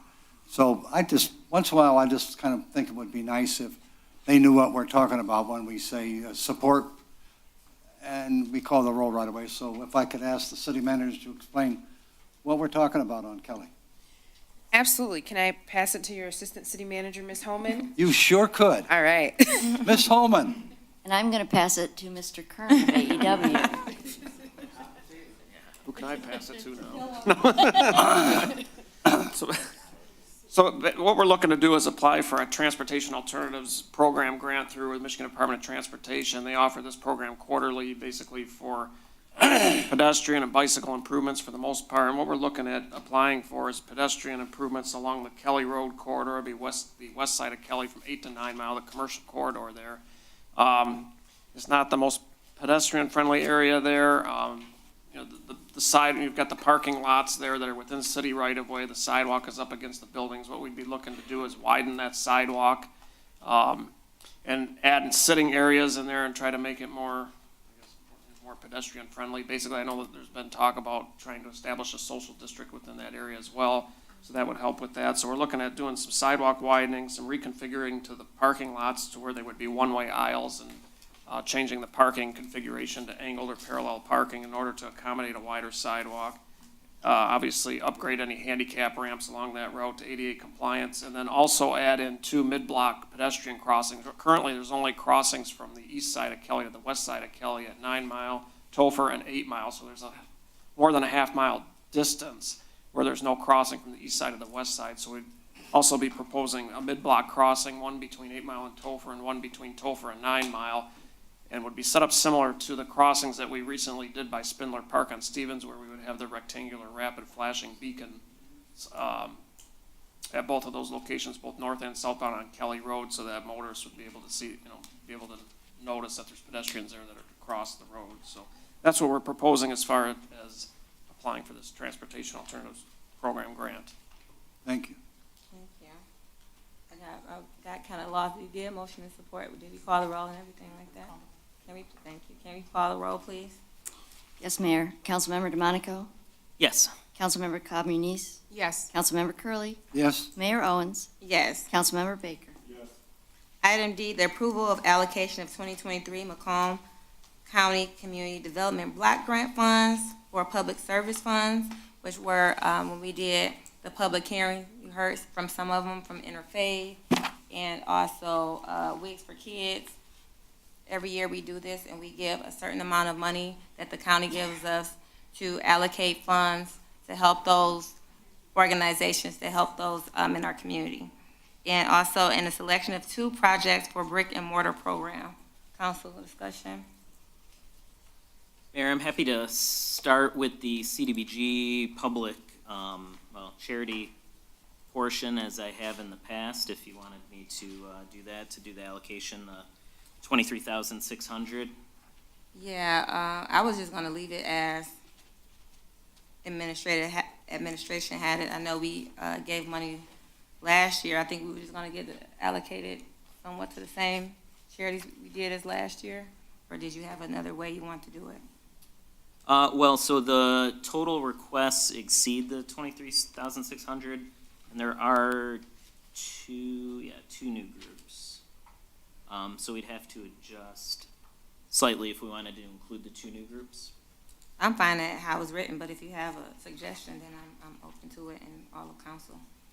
Oh, I don't, there's not a suggestion in the packet, right? Unless I'm missing. I think they had one, I thought.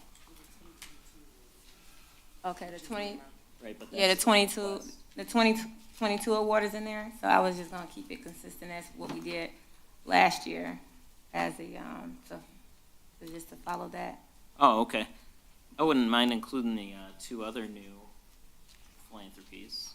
Which ones were those, were you thinking? There's Hearts for Homes is in here, and Advancing Macomb Foundation.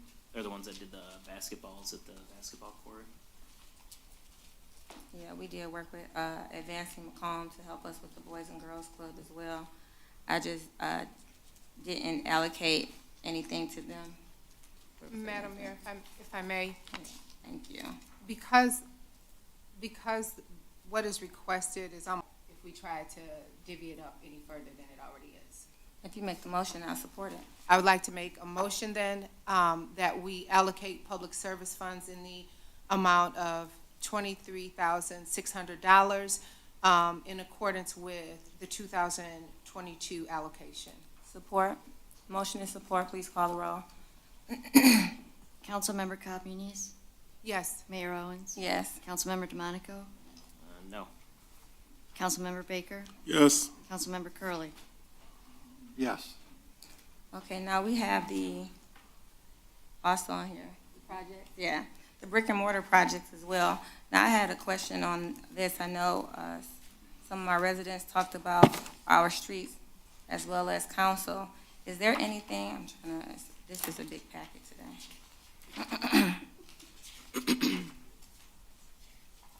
I'm sorry, everyone, excuse me.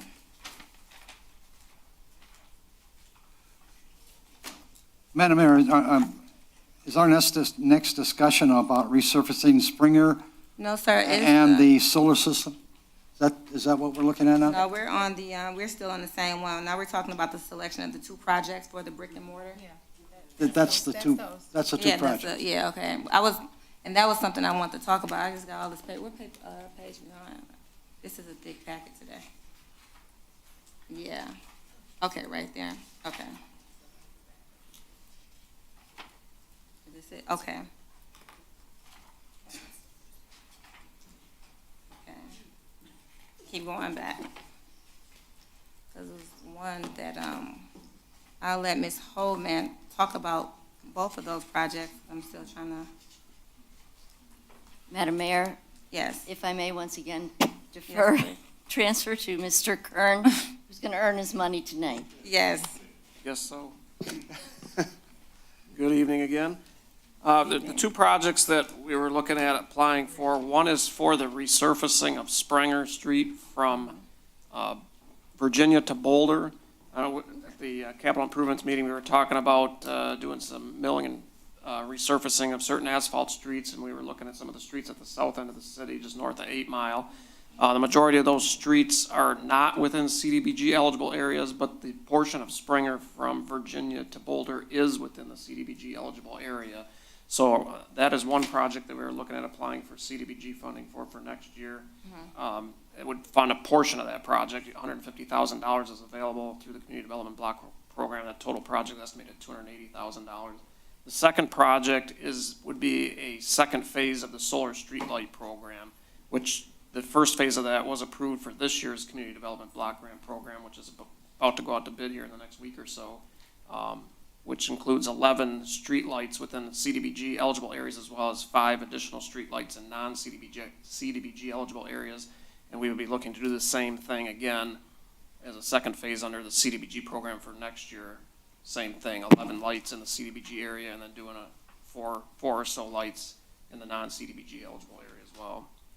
Why did we only ask for 60,000 when we can ask up to 150,000?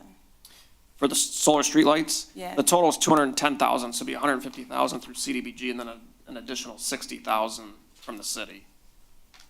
And how many lights will that pay for? Approximately 16. And the area where you're going to put them, have you studied the situation? We've always. We're working off of a list of basically mid-block locations. So there's several locations in the city where there's no street light mid-block, from intersection to intersection. There's no street light mid-block. So we're trying to address those working from the south end of town towards the north. Okay. And there's several locations, and we're working off that list. You all work with DP, with our Director of Public Safety, and find out if a lot of our crimes in the city are due to, I know that, that is one way when you have a lack of lighting. Do you ask him about his, recommendation of where those lights should be? I personally have not. I'm not sure who's all been involved in developing that list at the city, but the list of locations was provided to me in order to identify which locations were CDBG eligible or not, so we can put that together. But as far as which department heads were involved in that original list, I don't have that answer. So somebody here can answer that question. Who selected where those lights were going to go? I mean, who walked out there and decided? This was a project that began when we were doing the conversion to LED lighting. So all of the existing lights got converted to LEDs.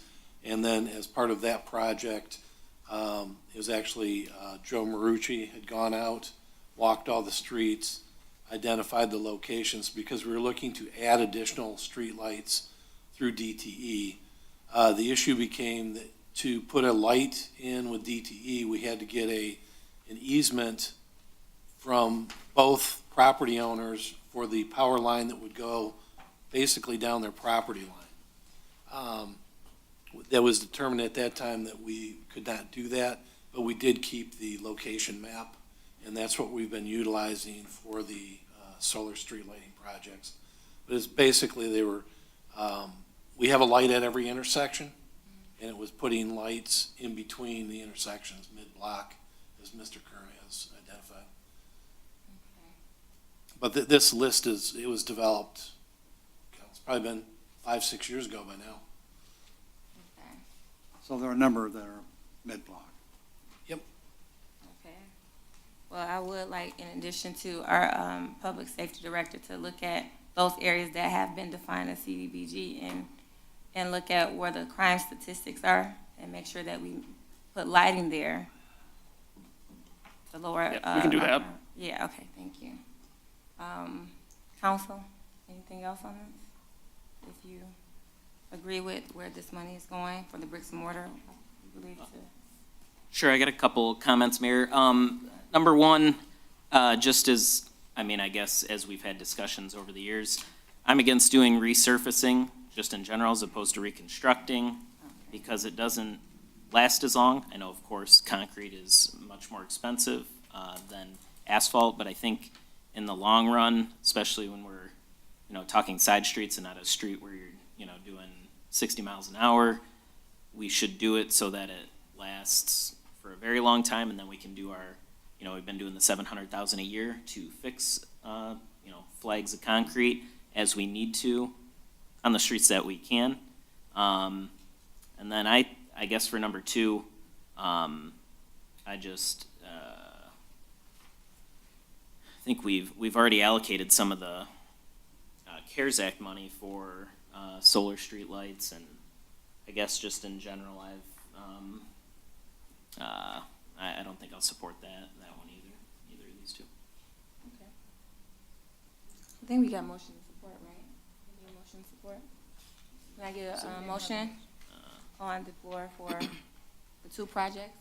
Or anyone else have anything to say about the two projects on the agenda? If not, you want to move forward with a motion? Okay, Madam. Boy, excuse me again. I would move that council approve the two recommended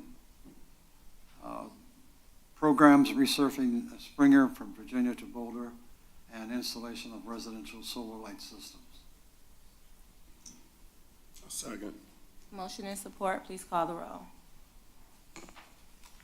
Councilmember Curley, Yes. Councilmember Baker, Yes. Mayor Owens, Yes. Councilmember Cobb Muniz, Yes. Councilmember DeMonico. No. Item E, schedule a public hearing for the second round application for the Michigan Department of Natural Resources Park Grant Opportunity. What are some of the dates you all were thinking about? Next meeting. Next meeting? At least that's what the Ms. Walton suggested. Okay, sounds good to me.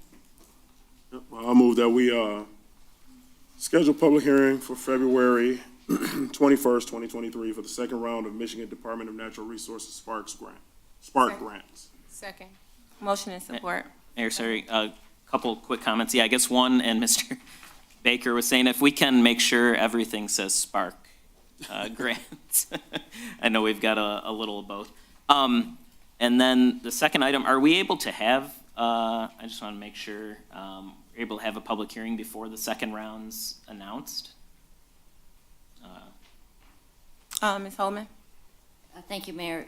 Yes, we can. We need to be prepared. The awards for the first round should have come out last week, but we heard that they were delayed till this week. We still haven't heard anything, but we wanted to get the ideas out there. We will need a resolution from council to be able to apply, so we wanted to be proactive with that. Okay. Yeah, I guess it's my understanding that the announcement for the second round is going to be fairly quick, that those grant applications may be due by the end of the month or early part of March, so something we'll have to move on fairly quickly. Okay. Just want to make sure we're not missing it if it's got to be like between a certain time frame or something like that. Okay, sounds good. We did motion and support every time we get, okay. We just need, can you call the roll, please? Yes, Mayor. Councilmember Baker, Yes. Councilmember Cobb Muniz, Yes. Councilmember Curley, Yes. Councilmember DeMonico, Yes. Mayor Owens. Yes, thank you. Item F, approval of Community Economic Development Association of Michigan Community Development Fellow Memorandum of Understanding, MOU for this. If you want to give us a briefing, City Manager, on what this is. Absolutely. So this is the Community Economic Development Association of Michigan Fellowship that we were awarded by CDAM. So this is the memorandum of understanding between the city and CDAM for hosting the fellow. It identifies the responsibilities of the fellow, who the fellow will be reporting to. It also highlights there is a $10,000 contribution from the city of Eastpointe to pay for, well, to contribute towards some of their wages. But this is a full-time employee that we're receiving for 15 months. So $10,000 for 15 months of full-time services is an incredible transaction. So we're incredibly thankful for CDAM and their partnership and dedication and commitment to the city of Eastpointe and economic development. If there are any other specific questions regarding the MOU or the fellowship, I can certainly answer those. Council? Ready to motion? Yeah, let's go. I just, one comment, shouldn't, like, I'm very happy, and I don't mind what you're saying about the 10,000, shouldn't we have that in the financial impact, maybe next time? We said we're getting 90,000, but then reading the contract, had the 10,000, and didn't have it in the summary, just I guess like next time we should have that in there, so. Guess we have to Everybody approve it knows. first before it went. Just in like that summary sheet, we say the financial impact's $90,000 in value, but we don't say there that we're putting in 10,000. You know, like, I think it's well worth it, but I'm just saying, Right. just so that we have the, you know, the full. I guess. The full understanding of our financial commitment. If you look at the contribution page that's in the actual memorandum of understanding, it expressed that there. Right, no, yeah, I saw that when I read that earlier. I'm just saying in the summary, if someone's gonna read the summary, because I'm guessing everyone's not reading the whole contract. I move that we approve the memorandum of understanding between the Community Economic Development Association of Michigan and the city of Eastpointe. Support. Motion and support, please call the roll. Councilmember Baker? Yes. Councilmember Cobb Muniz? Yes. Councilmember Curley. Yes. Councilmember DeMonico? Yes. Mayor Owens? Yes. Item G, approval of MML Elected Officials Academy Core Weekender Training for Councilmember Cobb Muniz in Bay City, Michigan. I'll motion, Mayor, we approve the training for Councilmember Cobb Muniz for the MML Elected Officials Academy Core Weekender Training from May 19th to 20th, 2023. Second. Motion and support, please call the roll. Councilmember DeMonico? Yes. Councilmember Baker? Yes. Councilmember Curley. Yes. Mayor Owens? Yes. Councilmember Cobb Muniz? Yes. Item H is a reappointment to the Recreation Authority of Roseville and Eastpointe. Mayor, I'll move we reappoint Joseph Marucci to the Recreational Authority of Roseville and Eastpointe with a term to expire December 31st, 2025. I'll second. Motion and support, please call the roll. I do have Council- a question before we Yes. call the roll. Yes, please. Mr. Marucci, he's also on staff with the city, correct? Yes. Okay.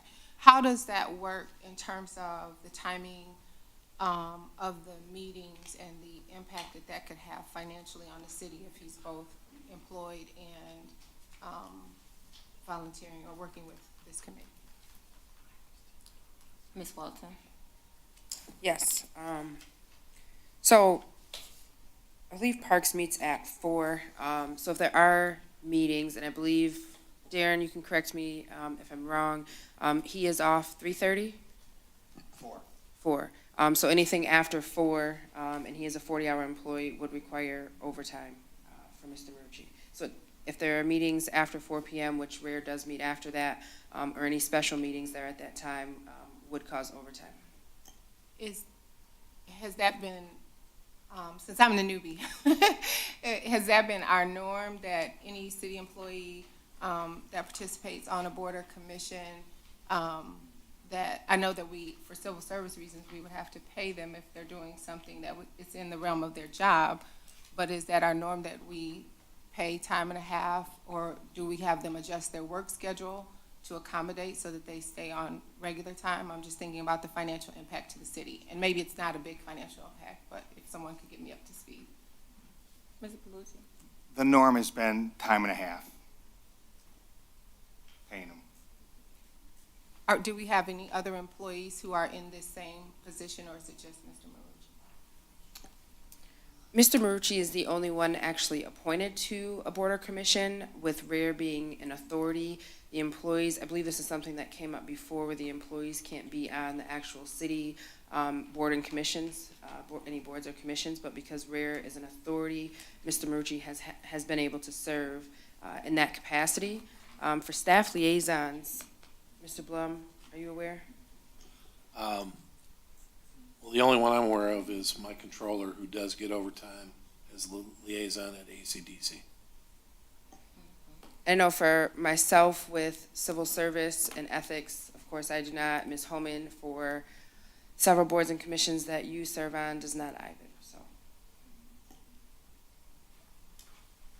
Is that an issue for us as council or no?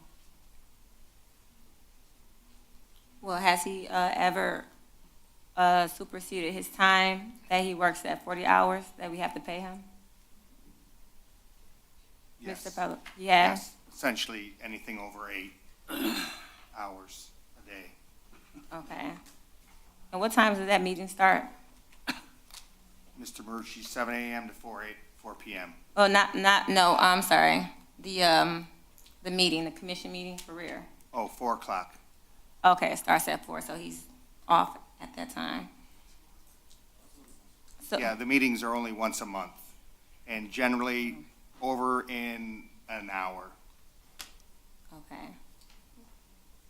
Did we try to, fill this person with just a resident, so we can, not pay overtime? And also, Mr. Marucci, he's been doing a good job, but I would like to see residents actually who live in the city on some of these boards, because I think he lives not in the city, so have a representative on this board that lives in Eastpointe, fulfill his seat, that would help in cost too. I don't know what other council members think about that. I'm fine with it as is. We'll have actually 2 residents, because the 5th member's an Eastpointe person right now. Well, I guess we'll see in a second. The next one's also another appointment. So if Ms. Brown is reappointed, she's a resident, and then Mr. Kleinfeld's on also. Okay. So we'll have 2 residents and administrator, and then Roseville's 1 resident and 1 administrator right now. I guess I'm fine with it. I mean, good question, for sure. Yeah, great question. So are we fine with keeping it as is and moving forward, or? I'm fine with it. Well, let's get a motion if you have any more, good questions. That was a good question. No, I just wanted to get up to speed because this is not an area that I've had to deal with this council, so Okay. I don't think that ever sprung up I will ever. leave to you all's expertise. How much was the cost that once a month that we have incurred, Mr. Palucci? I'm saying it correctly. Oh, 1 hour of overtime with Mr. Marucci's pay. A little better, not, yeah, okay. Okay, the reappointment for Mr. Marucci, can I get a motion, please? Yeah, Cardi. I made it. You made it? You made it. You got a second, motion and second, please call the roll, thank you. Councilmember DeMonico, Yes. Councilmember Baker, Yes. Mayor Owens, Yes. Councilmember Cobb Muniz, Yes, Councilmember Curley. Yeah. Next item is the reappointment to the Recreation Authority of Roseville and Eastpointe, I think that was with Ms. Brown, I believe. Yeah, sure, Mayor. I'll motion we reappoint Angela Brown to the Recreational Authority of Roseville and Eastpointe, RARE, with a term to expire December 31st, 2024. Support? Motion and support, please call the roll. Councilmember DeMonico, Yes. Councilmember Curley, Yes. Mayor Owens, Yes. Councilmember Baker, Yes. Councilmember Cobb Muniz. yes, Appointment to the Arts and Cultural Diversity Commission. Madam Mayor, I would move to appoint LaWanda Mack to the Arts and Culture Diversity Commission with a term to expire 10/15/2025. Second. Motion and support, please call the roll. Councilmember Curley, Yes. Councilmember Baker, Yes. Councilmember Cobb Muniz, yes, Councilmember DeMonico, Yes. Mayor Owens. Yes.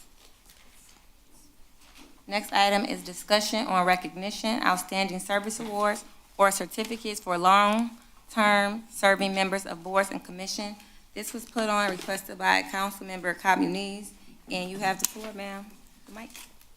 Madam Mayor, I wanted to bring to council, I think it's important that we recognize particularly our long-serving, outstanding, excellent-serving members of the community who are donating their time, their energy, and their resources to voluntarily be on our boards and commissions. And we have many residents who have served not just over extended periods of time, but their service has been excellent, and our community has benefited from that. And I don't know that we have any type of formal recognition in place, but I would just wanted to bring before council that we consider establishing some type of formal protocol.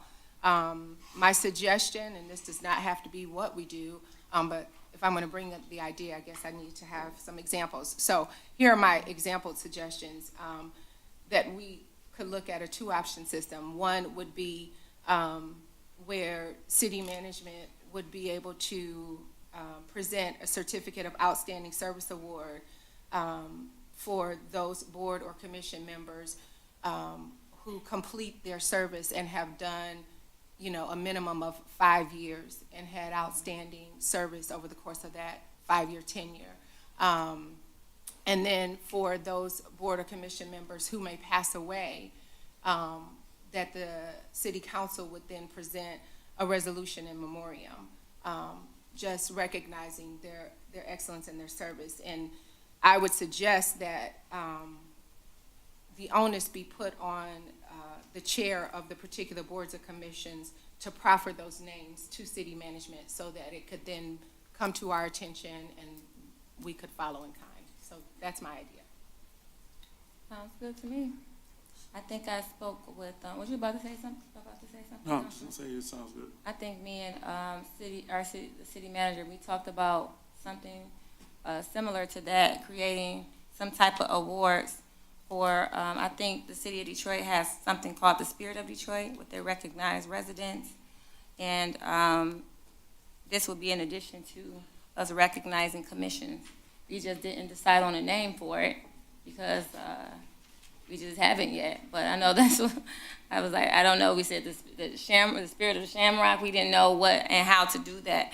So I think we've been working on that. But in addition to what you said, that is something that we should be able to put together to recognize those who volunteer their time and service.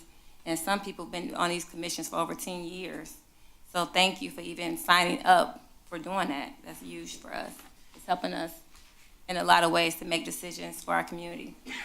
So that being said, I don't know if the city manager or someone from her staff could put together, I don't know if it needs to be a formal motion or if we just need to have a certificate drawn up so that we could have some idea of it, but before our next, in preparation for our next meeting, if we could have it so that we can solidify this is what we're going to do.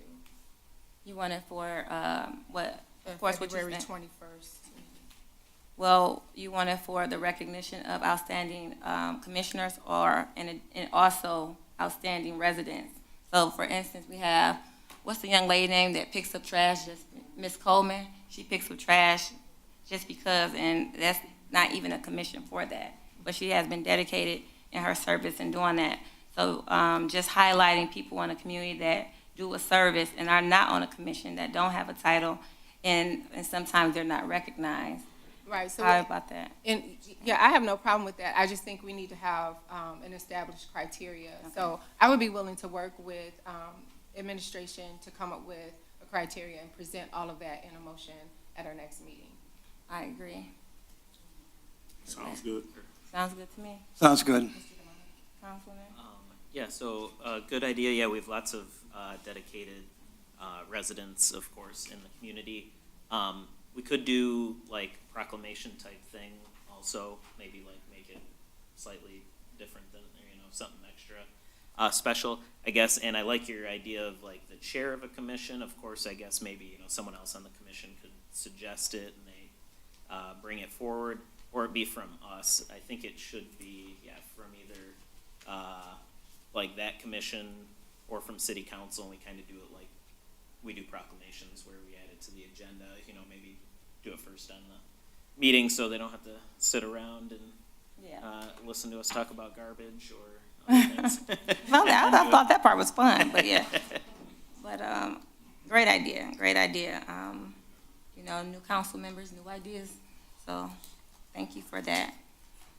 I think the city manager writes something up, and if you want to look at certain things that you see, Miss Councilwoman, that you might want her to add, that you've probably seen in other neighboring cities, or something we just doing new ourselves that you want to put together, I know the city manager will work with you on that. Excellent. Now we're at, any more discussion on that? If not, we can move right along to payroll and bills. Council. Madam Mayor, I would move to payment of bills of $3,744,321.66. Second. Motion and support. Please call the roll. Councilmember Curley. Yes. Councilmember Baker. Yes. Councilmember DeMonico. Yes. Mayor Owens. Yes. Councilmember Communis. Yes.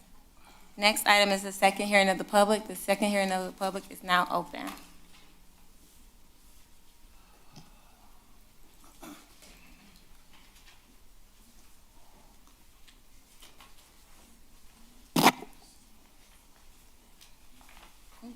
Good evening. I won't be long. I know the time has been fairly spent this evening. My name is Angela Brown, so thank you for appointing me to the second season of RARE. I just had one comment for the Director of Police and Fire. I think he spoke earlier today, and you gave some information about statistics and where to get them, and everything you pointed to was you push people to a website, you push people to the website. In the city of Eastpointe, we have a mix of older residents, senior residents, that are not eager and geared toward our website. So we need some of this information printed in our libraries, at the police department, at the fire department, here at City Hall, that we can instruct people where to go get it, where to find it, and they can put it in their hands and read it. Thank you. Thank you, Ms. Brown, and thank you for being part of the commission as well. Good evening, Linda Good Flans, evening. Eastpointe resident. Let's see here. Going from $10 a month to $15 a month on the garbage it's about a 50% increase, which seems like a lot. That's about $180 per year for each property. And I would like to know how this garbage rate compares to other cities surrounding us, what they pay. And then also I'd like to have an update on what is going on with the leased vehicles. Did we turn any of them in? I believe the contract was over $200,000 over 5 years, and that was for 11 vehicles. And we had talked about turning some of those in, and then we got rid of the building department. So I just wanted to get an update on that. That's it. Thank you. Thank you. We're taking notes so we can research those things for you. Yes, Hi, ma'am. Cindy Federley. I have a comment about the streetlights. There are many, many communities in Macomb County that don't have streetlights at all in their neighborhoods. One of the things they do is turn on porch lights. I just recently, for under $30, bought a new porch light that is dusk to dawn, so it goes on by itself. They also sell light bulbs if you don't want to buy a new porch light. Put in one of the dusk to dawn light bulbs in your existing porch structure, or, whatever. And if we have our porch lights on, that will help light up the street, rather than spending thousands and thousands of dollars and worrying about the lighting on our streets. I think that might be a good option. Thanks. Thank you. Anyone else?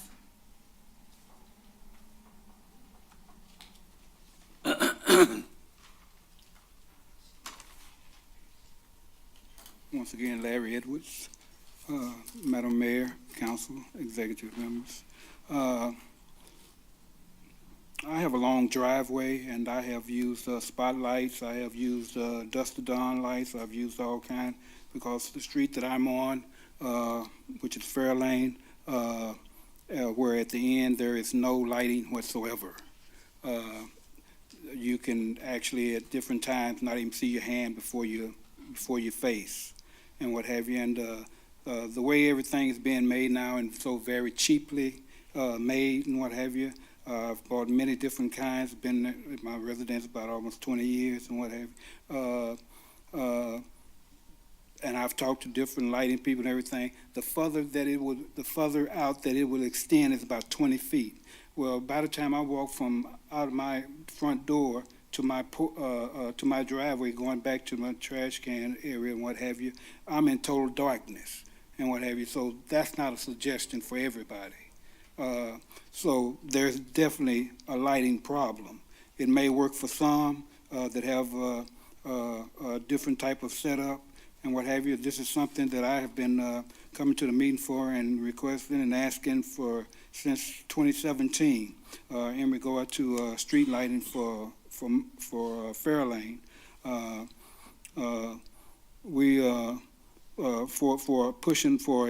been pushing for a pole street light at the end of the soda sack there at Fairlane. The lights that were purchased might be well for the main streets because of just here recently, within here probably 5 years ago, they may do well running along the main streets because they run in a row and what have you. But when you get to the neighborhoods and whatever, they are so spread it out and everything to where they're so dim to where there is no lighting and what have you. And again, as I said, that's a big safety issue. I know water was brought up before. Water is a great concern too, but as it is right now, we have access to water on many different levels. So I think the lighting will override the water for right now. In that situation, and something that we could face maybe down the road. And I also would like to 30 seconds. I'd also like to suggest, with all the arguing and the bickering that's going on over the airways, that we are coming here to the City Hall and having these meetings, and mainly directed at one person, that maybe something could be done in regard to a meeting to where people could air out their differences with some set up once a month or something where you could have actually that type of setting and not be aired and what have you, not Your dirty time is laundry up, sir. aired out into the public and what have you, where everybody can see and hear what's going on. Thank you, sir. Anyone else at this time?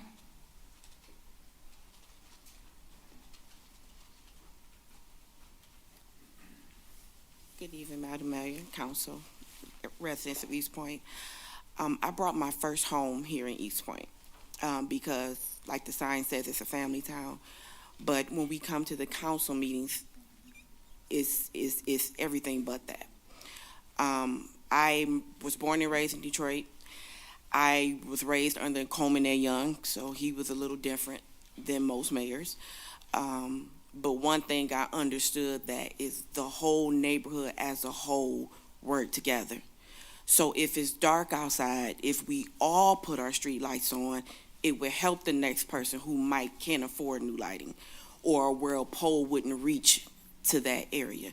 If our neighbor's trash can fell over, just pick it up. We have to learn how to work as a community together because everybody can't be pleased with everything that goes on. Sometimes we just have to agree to disagree and move on. But I never take what's being said to heart because I'm listening to what is not being said, which is if we come together, we can stop crime from happening here if we work together. I lived on Veronica and my husband witnessed some young kids trying to steal a vehicle. He went down to the guy's house and said, hey, move your vehicle, put it in your yard. The kids is trying to steal it. And we made a new friend. But I live over here, and I don't know my neighbors' names, and I've been over here almost 4 years, But I pay almost $6,000 in taxes to hear the city council meetings complain about the same things over and over again. So with my $6,000 and that high water bill that I have, I want to talk about things that's about the city, not personal stuff. So if we can make our city council meetings be productive about making the city better and coming together, I think that will be the number one priority. Because I'm not trying to be rude and offend anybody, but I just don't care what happened last year with the mayor or 2 years with the mayor. I want to talk about the water bill today. I want to talk about the increase in taxes today. I want to talk about the police presence today, because I have kids who's walking to school and it's dark outside and there's pedophiles out here. I have girls. I'm a girl mom. So my concerns are a little different from everybody else's. But if we can just stick to what's most important and not what's personal, we can get a lot further in this community. And thank you for your time. Thank you. And thank you for being the newest member of the ACDC. Hello, Karen Belts again. I just wanted to say, I really don't enjoy speaking publicly. I really don't enjoy speaking at this podium. However, I've only come out always, just the 3 times I've spoken, always in response to the actions of this mayor. I totally understand why other residents don't want to speak at these meetings. People do not want to be involved. They don't want to be potentially on the news. They don't want to be mocked, they don't want to be ridiculed, and they really don't want to be accused of racism. I really have not enjoyed my time that I've been involved in Eastpointe politics. In fact, I'm very sad with what's happened with the leadership in this city. I'm again asking this council, what can be done? This mayor represents all of you. She represents me. She represents all the residents of this city. And I, for one, am really tired of all the negative publicity that this city continues to garner. Anyone else would like to speak at this time?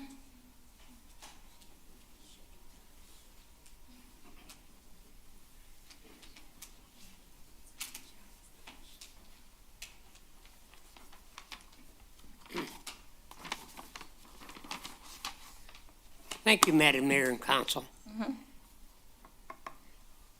Listening, and that's about all I can say maybe, is listening.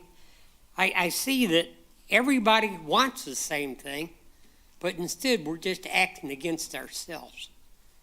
All we're doing, this battle has got to come to an end. Like there's, in relationship to Mariah, is the same thing about it. She says, come and see me, and we'll talk about it. Talk doesn't get anything done. We can stand here and talk all day long, but action is what's going to take it. And it is a total, there again too, let me pick up a couple of things right here. I went and talked to Joe Marucci and Tony about shuffleboard and other things in our parks. They told me, where do I have to go? Go see Mariah. I come and I talked to Mr. Curley or something, and he comes up and he says the same thing about it. We're going to do something about our buildings. We've got a building at 2 parks, both of them. Spindler and Memorial, two buildings that aren't doing anything. In the summer, nothing. They have 2 meetings a year. Some of them have two meetings a month. Other than that, the building does nothing. I want to open it up for the kids. Right here, it's simple right here. Ask about the use of the buildings of Spindler and Memorial. You are the people that make this responsible. We have committees, but half of them doesn't even have membership. You say, go to this meeting.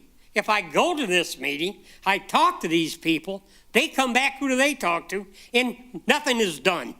We're running out of time for everything. We're running out of time for our parks. And I say, the MCCD block grant, the city needs the money. The blocks need the money. To give away a grant, I'm not going to say don't give it away. People that come to you that need the money for certain things, give it to them. If the money's there for the block grants and the rest of this stuff, give it to them. I could come in 4 or 5 different scenarios and ask you to support grants for this city. I'm not asking for money for myself. I'm asking for money for the city. And this is exactly what we need to do. Turn this around and not worry about all this other stuff. And as I say there again too, Your please. time is up, sir. Thank you. Please, Dennis, address DTE. I understand the same thing about it. Mr. Creech, your Yes. time is up. I'm sorry. Thank you. I apologize. You're fine. We know you have a lot to say, and it's always important. Well, whatever you didn't get to tell us, you can email all of us, and you can talk to the staff after the meeting is over. Anyone else would like to speak at this time? Again, could you stand and let us know what's out there? I seen your wife. Yeah, how are you? Come up and tell us some more about your business and what did you bring out for the residents to try so we can know what we're eating tonight. Corned beef egg rolls. That is something different. So thank you. Thank you for coming out and bringing that West. So please, let's support this business. Do we have any other, since it's Black History Month, do we have any Black-owned businesses in here? Do you want to stand at this time and just let us know about your business, the location, if it's a brick and mortar, if it's not, let us know at this time so we can support you.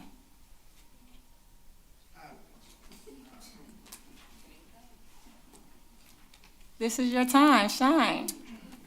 Thank you, City Council. My name is Jeff Carter. I currently own a business on 9 Mile. We do printing for pretty much anything that you can think of, apparel, business cards, banners, and things like that. But our new main focus now is we're trying to help with mental health. So we have a 6-year-old autistic child, a son. He's very high on the spectrum. And we have found it very, very difficult to find care for him and hold a steady care for him due to whatever reasons with the facilities. But due to our disparages, we really want to help communities that have problems like ours. Because we have our own business, it's not so challenging for us to do, but we think about people who don't have businesses that got to go punch a clock and they have careers and things like that, that makes it very, very difficult for them to get care for children, right? Special needs children. So we're proposing that we're starting a center, so to speak. It's called Cardiac Comfort Centers. We want to put one here in Eastpointe. Due to location, we're close to the city of Detroit, close to a lot of different cities around in the neighboring area. And I think it would be very, very beneficial to people that do have special needs children. It's in a development process right now, but that's what we're trying to promote. So, Great job. Well, as you saw earlier tonight, that we give funding in our community for those that help, in our community and surrounding areas. So that's what we did tonight. So once you bring that, we can, as a council, allocate some of those funds to help support you and disabled children with, those with families with disabled children in the city of Eastpointe. absolutely, thank you. Definitely Thank take you. you up on that offer. Appreciate it. Yes, absolutely. Thank you. Any other businesses in here that would like to be highlighted at this moment before we close? Anything else for the hearing of the public? Okay. Seeing none, the second hearing of the public is now closed. Going to mayor and council report, starting with Councilman DeMonico. Thanks, Mayor. Happy Black History Month, everybody. We had our first Memorial Day Parade meeting, so if you are free February 20th at 6 p.m., head up to the Military Museum for the second meeting. We talk about a little everything, raising the money that offsets the DPW and police costs, about finding donors, potentially doing fundraisers, getting participants. So if you know anybody that's even just interested in participating, let us know. Yeah, all that. So again, February 20th, 6 p.m. at the Military Museum. And speaking of the Military Museum, February 19th, so the day before at 2 p.m., they do it throughout the winter, basically, at least most of the cold months. They do lectures up there. This one will be Willow Run and the Story of Rosie the Riveter. So if you're free, that's Sunday, February 19th, 2 p.m. And if you haven't been down to Detroit Opera House, head down there. I had been there once before, but was there again on Sunday for Beetlejuice. That was quite the musical. If you haven't seen it, if you like musicals at all, it's not my top favorite thing, but Beetlejuice was very good. So go see that. It's good to see Broadway in Detroit. Head to the Detroit Opera House. A couple of the items that were brought up today, the lead lines and street repair money, Miss Federley. The COVID funding, if we wouldn't have received it as revenue replacement, we couldn't even have used it on streets or street lights. Initially, this money was not available to use it for that. You could use it for lead lines, other things like broadband, other public health type things. So that's why I've been more supporting fixing the lead lines. And who wants to live at a house if you know that you do have a lead line? If the water's treated, obviously there is no issue, and we do treat the water, and that is good. But just to be absolutely safe and be sure that nobody can have an issue, I personally like to see the lead lines just replaced as soon as possible. That's at least just something I'd like to see done.